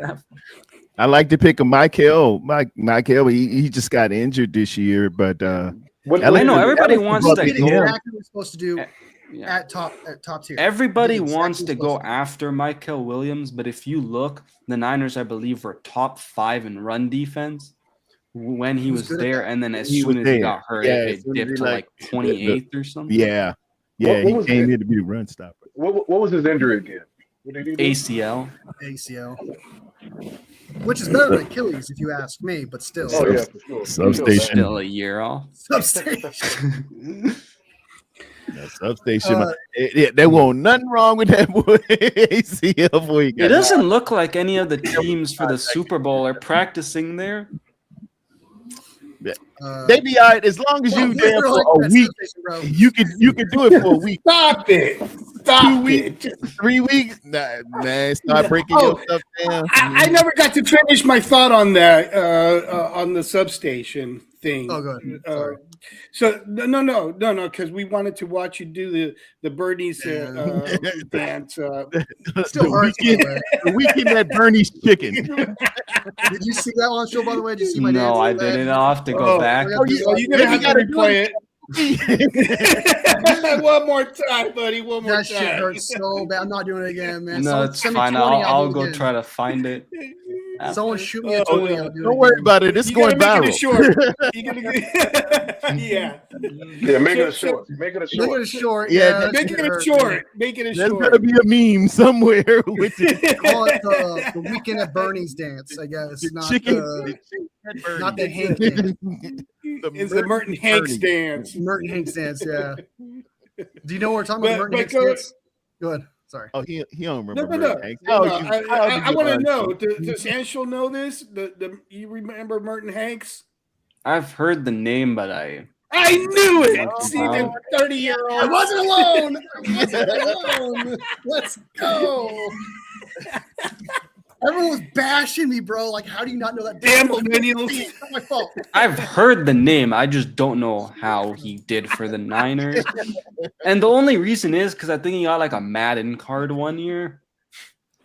Madden does a lot of wonders, man. Madden gives you a lot of knowledge of players and stuff. Man. Oh my God. There's some good out there. But going back to that thing, so I was saying since 2013 we started getting players that were injury prone. That was one reason why this team is injury prone. Number two, and it's a mix of all of these, and why our team is injury prone is that, and also Kyle building a callus thing where we have to practice even though through pains and practice through injuries, because that's the way the NFL works. And if you build that callus, you're going to last longer in the NFL. That's number two. Number three is the training. Staff. What do you call them? The training staff. Yes. Strength and conditioning. Strength and conditioning coaches. In 2018, we had one of the worst strength and conditioning coaches. He went somewhere else, and his assistant took over. It's the same system. And then last year, that assistant coach left, and we got the Jets strength and conditioning coach, which the Jets have been the same thing. They're famous for being injury prone all the time. And going back to that car analogy, it's like if you have a Ferrari and you run that Ferrari hard and something goes wrong with the engine, you don't take it to Firestone to get it fixed. We have a Firestone staff, strength and conditioning coaches. That's that funny. They don't know how to take care of that kind of a Ferrari when it's being abused so much. And the only difference, let's say, with Sean Payton, like I forgot who was saying that, that Sean Payton runs the same kind of even harder. Greenlaw was saying that Greenlaw was saying that Sean Payton runs a harder practice than Kyle. The only reason that they don't have that kind of injury, they're not injury prone like that, is because their strength and conditioning coaches know how to treat those symptoms. And it's a combination of all of it. Like I was saying, I used to drive by all the time. This is where the 49ers practice since the 90s. And they weren't like that back then. And they were right next to the same substation. It's always been there. And for people to say that now, because they build up the stadium, now there's more wattage, going on there. Let's remember that stadium is not open throughout the training camp, and is not open throughout the whole week. It's only open once a week. So that can't be it. That's the new substation. Before 2014, it was the old Tasman substation. After 2014, Northern Receiving Station, NRS, it expanded, and the potential 2,000 1,000% increase in the capability of it. And ergo, you're in Silicon Valley. Everybody's using the cell phone now. Everybody's using even more energy and built it up out there. It's worth looking into. That's all I'm saying. This study has to be done, and we got to take this daggone thing serious. I want you to be able to tell me with an independent, not a 49er owned guy, an independent studier, how much electromagnetic field is being generated around my facility and my players here, right around that's there, as bad, right next to this practice field and weight room and the headquarters of the San Francisco 49ers. It's got to be something. I thought maybe it's the crew, maybe it's the strength and condition, maybe it's the salad, maybe it's the drinks. I don't know, but this makes it's something wrong when we have 6 or 7 times the injuries that everybody else in the National Football League has. It can't be these 31 are, just regular guys, and this one is just an outlier. It's got to be something. That's all I'm saying. It got to be something. Well, we're not the only ones that are injury prone. There's 2 or 3 other teams that are more injury prone than the 49ers. And they're not by substations. No, yes, they looked at the last within the last 10 years. No, the 49ers have missed more games with more players and more injuries than any other team by far the last since 2016. There was one year 6 times the rate. There was one year where we were completely healthy though. There was we were like 28th or something like that in injuries. Like it was in 2023 where we went to the Super Bowl. So was that the McGlinchey and was that the McGlinchey? Did the substation be like, yo, I'm taking the year off? That's my thing. It's like, because then that would have continued, right? I don't know. I told you before, Tanner, I'm not. If you want to move the substation, you want to move on, you want to believe it. I don't. I think it's ridiculous, but if you want to, I'm all for it. Do whatever you got to say. They said monks, exorcists. They told Christopher Columbus he was ridiculous. The Earth is flat. If you get enough science and you do enough something, we're gonna accept something. They used to say, "Hey, a couple of cigarettes a day don't hurt you." Yeah. Put some hair in the they also say windmills cause cancer, and I don't believe that. Yeah, I don't believe that either. What's the logic behind that? That's a different conversation. What's the logic behind that being cancer? It's just I guess a whole other conversation. Let's not talk about that. That's more political. yeah. That takes a whole. And I don't do that shit. Everybody's saying this is. There's a Greek saying post hoc ergo propter hoc. It happened, therefore that caused it. And one could look at things that way, but I just want the science to follow. Do an independent study. Tell me it's not after an independent study. I don't want to just dismiss it because it's got to be something. It's something wrong here. It's so drastic. The injury situation is so insane that you have to entertain the idea. It's I've never seen anything like this before. I've never seen so many players get injured so much. Yeah, so with the same type of tendon, soft tissue. Yeah. This reminded me of like the COVID year, honestly. Like because remember every week during that COVID year we'd sign someone. Yeah, then we kept him hurt. Jason Verrett I felt like this was like literally so similar. Yeah, man. I don't know. It's weird because also like that 1 year you were saying when I think Staley and McGlinchey really were the only guys who missed some time, and then they were back and like we made the Super Bowl. So I don't know. I think the Niners should still look into this just because you do kind of want to know, right? Do whatever you can to try to limit these, injuries. Show me why it ain't. That's all I ask. Show me why it's not. Tell me. Well, experts I think it's all of those things all mixed in together. It's just a perfect storm, all the things that I mentioned. It's just a perfect storm of everything. Yeah, and I'm not going to dismiss anybody. everything's on the table at this point. Yeah. It could very well be the staff y'all done hired some janky promoters to be our strength and conditioning. Dude, I wouldn't be surprised because I remember Tarrerdome. Tarrerdome, I remember that they hired people. I'm not even kidding. That were from hockey. Yes, we got So, Wolfie said, yeah, the hockey guys. It's like, ain't nobody skating, man. It's like, dude, you're barely tackling in that sport. It's like, unless there's a fight. Well, you do, you need dentists for hockey because they handle teeth. Nobody has any teeth. For real.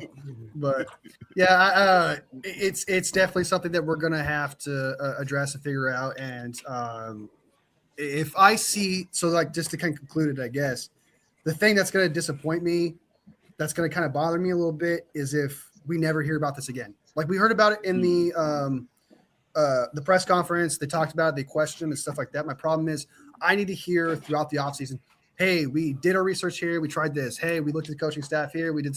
I need to hear things that they're addressing this issue. Yeah. That's what I need to hear. And I got a feeling that we're not. I feel that's my fear. It's never gonna be mentioned again until we get injury prone and season started. So here's another way of looking at it as well. Here's the bad part about this. This thing has gotten out.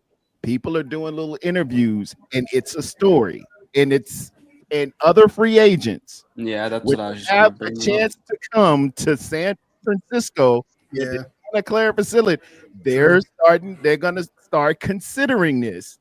Mm-hmm. And hey, man, don't nobody want to just come out here and get hurt. So we need to put a cap on this thing and get something around here because this player's talking. And I know a lot of us dismiss. Wait, my ACL with the 49ers. I watched. They're like, I'm just visiting there, and I got hurt, bro. Like, yeah, Ocho Cinco said the same thing. He said, "No, man, it ain't that. That can't be it. I never got hurt. It's a lot of people who just don't believe, and that's fine. But it is a lot of people. Some people believe in the Madden curse. Yeah, that's true. All you got to do is put it out there a few times and show some science, and it's a thing. This thing thing travels. Yeah, it travels. For sure. So I guess that you put my quarterback under that category too of a substation, right, Wolfie? Being a call and being hurt. I guess you could put my quarterback in that same category as a substation. As a substation? Yeah. The substation. You got substation over there, brother. Yeah, we got substation here. No, injuries happen. Whichever team has everybody gets hurt, Ellison. It's going to be injuries, but not at 6 times the rate. No, what I'm getting at I'm getting at Wolfie because he made a sly comment about a month or so ago about my quarterback being injury prone, and we had a little to do about that. He is injury prone. Daniels. Pierce, and I didn't agree with you. I told you, I was like, Pearsall may very well be just injury prone. And then later, as the months went on, he is definitely injury prone. So I definitely understand. But at the same time, what I was trying to say to you was this is pro football. And I don't know a pro football player that doesn't have any ailments, doesn't have any injuries after a game or games. Like, it's going to happen. My thing is, you have a 53-man roster. It's not just predicated on one person. Some players are going to be more injured than others because they are injury prone. So, like for example, Jaden Daniels has been more injured than most. He didn't miss any games. He missed one game last year's rookie year. In college, he had injury problems. We're talking about injury issues in college, and then this year he also got seriously injured. So he had 1 year where he got seriously injured. What was a serious injury? In college, I don't remember the injuries, but I'm pretty sure. I'm talking about the NFL. You said he had injury. He had a serious injury. He had an ACL in college. But what was the serious injury this year in the NFL? What was the serious injury? I don't remember. It was something in his foot, if I remember correctly. He got tackled. No, it wasn't his foot. It's something in his legs, though. It was a hamstring. But at the same time, I'll tell you this: from somebody who's near the DC area, he would have played a majority of those games this year. They didn't want to put him out there because the season was going the way it was. So well, he got hurt and they forced him out there. And then he kept playing. And then we're like, they didn't what are you talking about? He got hurt, and they were like, hey, you putting me out here. What are you talking about? You tripping? What are you talking about? They didn't force him out there. They Yeah, told when him he got had to hurt go back in to that the game, when he got hurt in that game, he came back the next week. He wanted to play. It wasn't that they Okay, a forced lot him of players out. want to keep playing while they're hurt, but like he's And still they hurt in the played him. majority way that held him back because he was not the same after that hit. And like, What? No. He wasn't as not good. true. get out there and make it happen there, not true. Mortimer. That's so Speaking true, of brother. hamstrings, I need to know what the hell is up with Jacob Cowing's hamstrings, bro. That substation. That's not true. Okay, let's say aside from The substation, yeah. because I'm like, dude, there's no way you can have a hamstring and injury look, for 18 weeks, bro. Is either that substation or they stretching them with hockey skis on. You gotta find. You can find your answer to this equation here. Yeah, man. We just get people who take the champagne. We had a running back named McKinnon. Thank you, Wi-Fi. We had a running back named McKinnon, and the guy just stayed hurt all the time here. All the time. ACL. I look, he go to the daggone Chiefs. This punk went in the Super Bowl. He's scoring on us. I said, well, he wasn't always hurt. Something was here. I don't know. That's so true, dude, about Jerick McKinnon. All I heard was like, Kyle Shanahan wants him. He's going to be great. Mm-hmm. Everyone bragged about this whole Jerick McKinnon thing. He's going to be great in the passing game. He was practically praised as like the CMC before we got CMC. Yeah. And then it just never came into fruition. I literally remember hearing the week before, like the season was about to start, that McKinnon tore his ACL. Jerick McKinnon and CMC are two different body types. But I meant like he was going to be the workhorse. He was going to running back, used like CMC. He was going to be not the prototype of CMC, but he was going to be the workhorse, run through it a lot. Jerick McKinnon was always a third down back. There's no way you could have used him as your bell cow back. Even at that was the praise. This was the plan. This was the plan. He was the number one guy. But you're right. He was first, a second, a third, or a fourth down back because he was always hurt. Yeah. But then he goes to the Kansas City Chiefs and is winning the daggone Super Bowl. I think he scored on us in the Super Bowl. And now I'm like, was it that substation? Okay, so how do y'all define Mike McGlinchey then? He's in Denver. He's not. I was just about to say that. Mike McGlinchey. Did he? He's starting for him, ain't it? Yeah, but he didn't. He wasn't hurt. He's doing great now. He wasn't hurt with y'all, was he? Yeah, he got hurt a couple times. Yeah, he was. He got hurt like a couple times during that year where like Staley also got hurt, but then we still got thrown out the club by a Dallas Cowboy 1 or 2 times. Yeah, but he wasn't hurt. Yeah, he was just in 2019 he missed 4 games, and then in 2029 he missed 9 games out of the 5 years that he was here. So he missed 13 games while he was here. His rookie season, he played a full season. In 2019, he missed 4 games. Played a full season. 2020, 2021, he missed 9 games. And 2022, he played the full season. I would say that's so he was on and off. I would say this is pro football. People get hurt. It is what it is. You gotta have a 53-man roster. Yeah, someone's got to be number one. It's going to happen. Unfortunately, you guys are number one in that category, but every year, players get hurt every year, man. Jets was up there.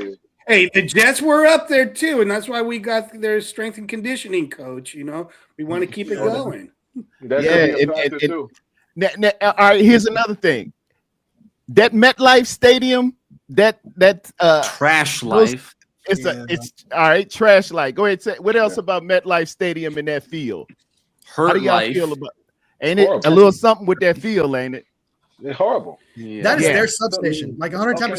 That's theirs. That's worse than the substation, bro. That's what we're dealing. It's something wrong there. It doesn't just take their own players; it takes other players. It takes other players. Yeah, everybody who plays on. I'm just saying that's what I'm feeling like here. It's everybody plays on a stadium. Everybody got turf, but it's something different with that stadium than it is with a lot of other stadiums around. That's all I'm saying. For sure. Hey man, I think y'all. Hey, it's like you said, it's worth looking into. I don't know how far it's going to get, but I think you're fishing for eggs. But that's just me. But hey, man, it's worth looking into. If you got somebody do a study, you paying money to them and see if they can find out anything, go ahead and do it. It is what it is. But I don't know how much you're actually going to find that's going to get out to the masses. Hope it's nothing. I hope they come back and say, look, we had 3 independent studies.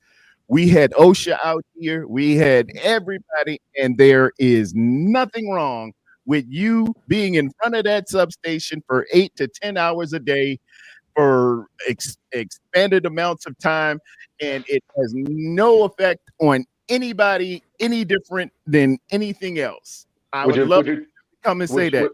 But would your mind change after that? If it's independent studies, yes. Independent studies, yeah. I could say, yeah, we're good. We'll move on to the next thing. But something is wrong when our rate of injury is 6 times the average of the other 31 teams. It's something different here, and we need to explain that. Yeah, maybe it's just the ball player. If it was, I agree with Tarrerdome. Like if it was just like every now and again, right? Or it wasn't like they're barely number 1 and stuff like that, like every year. Like if we were average amongst the other 31, Allison, you're right. People just get hurt. Hey, it's random, but it's something. This is not. I don't know though, because haven't some players that left the Niners also said that the way they condition is different? There is a different preach. It could be a whole way of life that you go about as far as being, under Kyle and how he runs things. All that could be because the thing is, it's not just about stretching. From what I'm reading, isn't it also about like what you're eating, what your diet? Yeah, all of that is too. So it's like, okay, are the players actually following? Yeah, they do have more taco trucks there than anywhere else. So. Hey, do they have a mask? Somebody tell me something. Why is my rate 6 times the average of the NFL? That's all I'm asking. So, are people just are like multiple players, like a majority of players, just not listening to the strength and conditioning coach? That's what I'm wondering. Yeah. If that's the case, that's a huge problem. In 2023, man, we were super healthy. So whatever, you gotta go look at that, bro. Whatever we did there with the Super Bowl in 2023, that season, man, go look at that. What was the difference maker in that situation? I know we lost our strength and conditioning coach, our training staff to I think Atlanta. I think that year. I could be wrong, but yeah. I mean, I gotta know every specific injury too. Like, what was the injury? How did the injury happen? Was it an ACL or Achilles and nobody around? Was he rolled up on? Did somebody land on him? Like, what injury? Like what kind Fred, of for example, was an accident. That was not like because of soft tissue. That really because a player. Yeah, contact injuries. Yeah, but then a guy like Kittle was dealing with the soft, hamstring the entire year, so that probably. Definitely wasn't 100%, and then that's probably you're playing him too much. You're playing too many minutes as it is on a bump, hamstring, or whatever he had. So okay. We're all, I just realized something. We're all blaming the wrong person. We're all blaming the wrong thing. I just realized this. Holy shit! Ding. CMC. It's his fault. He's sacrificing his players, brother. He's doing that. He's sacrificing his players. Is it a coincidence that suddenly we win a game, a player gets hurt? I shit you not. Every time we won a game this year, a player was out for the rest of the season. Every single game. So CMC's games going. It could be the CMC. Okay, I kind of I disagree with this comment right here because Dre Greenlaw, we even heard going into the Super Bowl and throughout the year that he was already dealing with Achilles issues, and then it just fit. Yeah. And then it just gave out in the Super Bowl. Yeah. He was, I remember walking onto the I remember hearing that. about to run onto the field. It just snaps. Yeah, and he was dealing with that something with the I remember that. Yeah, I That's remember the that. biggest ACL tear I've ever seen, dude. Sorry, Achilles tear I've ever seen, bro. I've never seen anything like that. You just nonchalantly just jog onto the field. It's crazy work. That's how I go. That Achilles will go on you. So, like, I want you guys to know, like, also when like it's so funny, like seeing all these injuries, by the way, from these 49ers teams being surrounded by injuries so much. Whenever I don't know if you guys do this, whenever I get a pain in my Achilles or my I get scared. I go, oh my god, man. Mine was sore the other day. I'm like, oh Lord, I started stretching it. I got a band on. I was like, please do not pop it. It's still a little right now. I'm like, oh my god, don't let it pop. Don't let it. And as you get older, there's a chance of that happening just doing basic shit. From what people tell me that, like, yes, and suddenly it'll snap.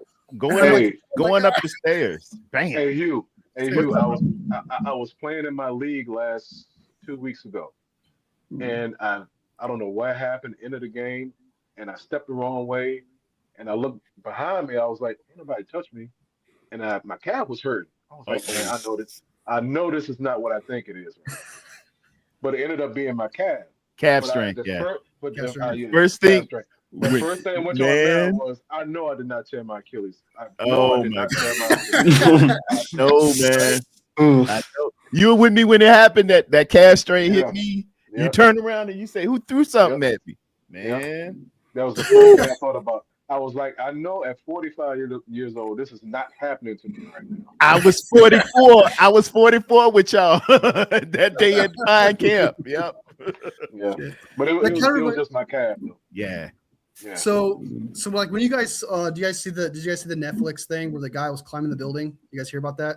Where he climbed the giant tower? Oh yeah, I just saw that.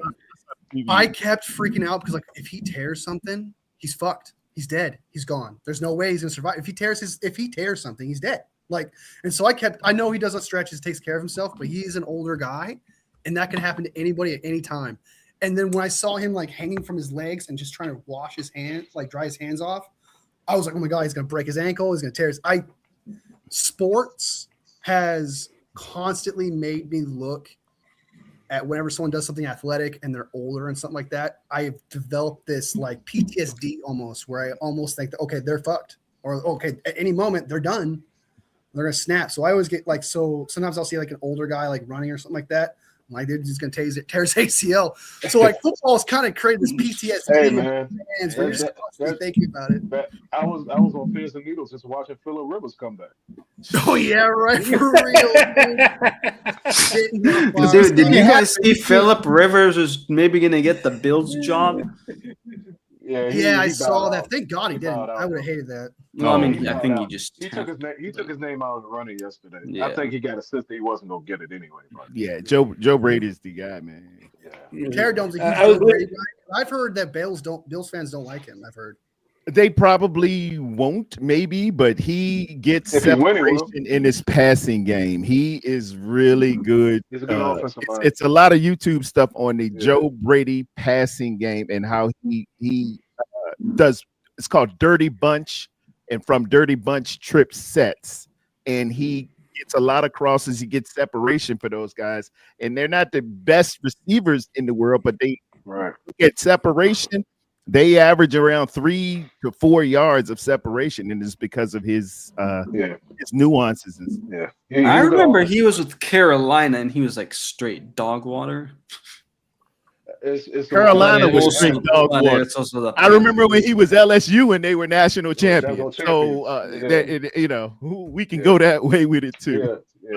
It's a matter of the talent that you have too. Yeah. You gotta have a talent.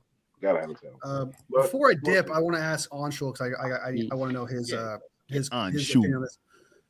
Patriots or Seahawks? I saw your comment. You said Patriots, but I'd like to know why, because I feel like there's no winning here, no matter who wins. So why does the Seahawks outweigh the Patriots? Okay, well, first of all, I hate that safety guy's gonna talk so much shit. the Manwari or whatever his name is. And okay, my thing is, if the Rams would have made it and won, I'd be like, dude, they barely have any fans. I don't really care as much. Seattle, they got too many fans, and they're just gonna rub it in and be like, oh, we wanted a Levi Stadium on your yes. I'm not gonna let us stand the after effect of that. And I get it, the Patriots have won multiple championships, but I also think it's a cool story. Like if they get it done, man, with where they kind of had a couple years off, which that happens to every dynasty, right? And then they got this new coach and new quarterback, and they made it in. So I think it'd be a pretty cool story too. So you're saying they made all the right moves at the right time to get to this point. Hiring Mike Vrabel, Drake May doing his thing. They don't have crazy weapons on offense. They have Stephon Diggs at best. Yeah. Exactly. They don't have like a Julian Edelman or a Gronk or anything. So my reason why I'm with you on that, if the Rams went, I would have gone for the Rams over the Patriots. Just like what you said there. I don't run into that many fans. I don't deal with those fans. I don't associate with those fans. And when I do, they're not that bad. Yes, there's bad apples, and we know who we're talking about. Papa J knows every fan base still has. Every fan base has those crazy, evil, bad apples. And so if they a whole orchard, I live in Southern Cali, and I see more Seahawk fans than I do see Rams fans, and I live in Southern California, so it's kind of like I won't be tortured as much. But Seahawks fans, though, I grew up in Washington State. They are brutal, dude. They will not let you forget anything. Oh. Every day it's shit 24/7. I remember losing to the Raiders one time as a 49ers fan, and Seahawks fans could, you lost to the Raiders, you suck. They hate 49ers fans. They will come at you, they will find you, and they will shit on you. So my family are Seahawks fans. I have some coworkers who are Seahawks fans. Throw stuff at you. It sound like Philly fans. Yeah, they. Nobody's as disgusting as a Philly fan, but that's number one. Number 100%. I can't imagine living around. I can't imagine being in Philly and not being an Eagles fan. Hey, when you go to Philly, you cannot wear the opposition's colors in the stadium. Yeah, yep. They're worse than Seahawks. Seahawks is up there. There's like top 5. They're pretty bad. Oakland is one of them. You couldn't wear anything in Oakland. Oh yeah, Oakland with the black hole was real. Now you can't even go into Oakland without getting robbed. Now Oakland's bad, dude. Oakland is absolutely terrible. Or Oaktown. Yeah, it's everything left. Apart, the A's and the Warriors, everybody left, right? Yeah, I think the Warriors, they are in Oakland, I guess. In downtown San Francisco. Yeah, I mean, Oracle's still there because they use it for concerts and stuff. Okay. I'm pretty sure. And then I think the Warriors used it when they hosted the All-Star game, so that I think for practices and stuff. But other than that, it's not being. No, they don't really. Yeah, it's Oakland's bad. Oakland's definitely up there. So I was just curious. I want to know your opinion on that. Like, why did you pick one over the other and stuff? I'm probably gonna pick the Patriots too. Like, I'm with you on that, but I just hate. Again, there's no winning here because I hate the idea that the Patriots officially become the best NFL team in the NFL all time officially, and I hate that. I hate that thought process. And not to mention, Papa J, I know some Patriots fans. When I lived in Washington, I was surrounded by more, but not anymore. Like, I don't see them as much, but I still have that animosity towards that team because I still remember their whole bullshit through the 10s and 2000s, dude. It was just constant shit, dude. And so it's really personal. It's like when there is no winning, it comes personal at that point where it's like, okay, how does this personally affect me compared to this? How does this personally affect me? So everyone's going to have a different answer. I feel like for example, if the Rams won, I have a personal reason, you have a personal reason, and there's some, like Papa J has a personal reason why he's not going to go for the Rams if they win a Super Bowl. When there's two negatives, it's all personal at that point. And so I was just curious about that. Well, I'm probably going to pick Seahawks. Let me go ahead and wrap this thing up, gentlemen. It's been 3 hours and 50 minutes on a very short day for Tarrerdome. Now, I was off today, so I had my buddies come on up in here, man. We had Red Jet Shell. We had Dion here early. Anshu's here. Wolfie, Anshu and Wolfie, y'all tell them where y'all can be reached and y'all can be seen. The people that are still with us. Go ahead, Anshu. Go ahead, Anshu. Yeah, thanks for having me as always, Tarrerdome. I came here and I was like, God damn, you guys are having a party. But yeah, you guys can follow me over on Twitter, Instagram, YouTube, all that jazz. Same 49er name. Media. Yep, same name, 49er Media. We'll be posting, any breaking news and updates and stuff. So yeah. Yeah, I actually get some information from you. Sometimes you pop up my YouTube and I'll see like you post. Oh shit, I just learned something. So keep it up, man. Yeah, Anshu will own it. Appreciate that. He's on it. He's on it. You can, me and Tarrerdome do shows all the time. Stuff like that. You find me on there. I'm around. Find me at that149erfan.com. I don't know why I said that. At that149erfan. I don't have a website. That 149er fan here on YouTube. I don't have a Twitter. I don't have any of that shit. I have an Instagram, but I don't use it. I use it to steal graphics and to make videos out of it. I don't actually use Instagram. Well, it's for to look at, if you like women or dudes, that's what it's for. Okay. Or stealing a graphic. That's what it's for. I've actually been using ChatGPT. Like, it's been pretty good with like creating thumbnails and stuff too. Using AI, you would, brother. Not for all of them, but if it's like, dude, I just have never like been able to create a good graphic still for like if I'm doing like a preview show or something. It's like it's pretty good for that. I bet. All right. So you're not like having them write you up a script and things. Yeah, like no, that. it's just the more like a thumbnail. tool. Yeah, bring up the thumbnail. Yeah, okay, I respect that. You do your homework. Papa J, can you be reached anywhere? You need your own show, Papa J. What's going on? Maybe He's on all the time, bro. one. You need to get on one, bro. You're always on. We'll support you, bro. We'll put it out there too. We got you. I'll think about that. Seriously, think about that for this coming up season. So, yeah, I appreciate that. My man, Papa J, man. He's usually on with me. We usually meet up with David McNiner at the Lockdown, the pick segment. We ain't got to do no picks anymore. We ain't but one pick down. So. Ellison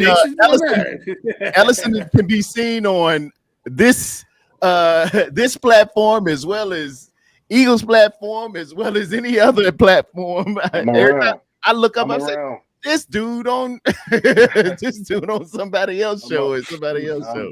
I'm around starting fires, man. So if you want me to start a fire, I'll come in and burn the house down. Hey, that's what he do. Hey, the man's an arsonist. Hey. All right. It ain't about the smoke, it's about the fire around here. Ellison started the fire. And I just especially want to thank Red Jet Shell. She stopped in there. I think I already said Dion. And I want to thank all of you that hung with us these long hours. I'm sure we had some good entertainment. If nothing else, we had Wolfie doing the Merton Hanks. Clip that up, ladies and gentlemen. My neck still hurts, by the way. My neck hurts here, and my back is in pain right now. Wolfie's gonna go and get some icy hot to put on that neck. Our eyes are in pain, Wolfie. Our eyes are in pain. What was that, Wolfie? I was like, when you get older, bro, don't do that dance, man. It's do the gonna Merton Hanks. you up pretty hard, bro. Matter of fact, let me show him who the Merton Hanks is. Merton Hanks used to play for the San Francisco 49ers. He's now the vice president of operations for the NFL. And when he made a big play, Merton Hanks would do like this here. Let me go to my feed. Let me go. Stop sharing that and go to. Where's it at? Share screen. Merton Hanks. Sharing this. This the Merton Hanks here. You see that? You see that dance? I'm pretty sure I've seen this. Yeah, I've seen this. Yeah.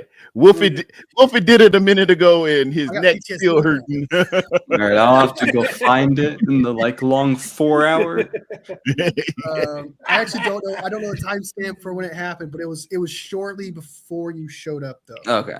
So, right before you showed up, you literally showed up right after I did it, pretty much. Yeah, because when we were all laughing and brought up Bernie's.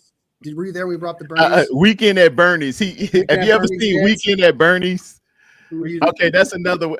Right. Pull up Weekend at Bernie's, and it's a mixture of the Merton Hanks and Weekend at Bernie's. It's like apparently I did that, and I'm like, I swear to God, I moved my arms, bro. I did. No, yeah, I see what you mean. Yeah, Weekend at Bernie's was they were house sitting, and the guy died, but they needed to stay at his house for the weekend. And so what they would do is just prop him up and walk him around. He was dead, and they would just walk him around like he was alive, so nobody would mess up the house. Great movie. Check it out. It's very, very funny. But that's for you young folks out there. But for all of y'all, we walk by faith and not by sight. In Jesus' name, amen. Thank you all for hanging. Thank you for sharing. Amen. God bless.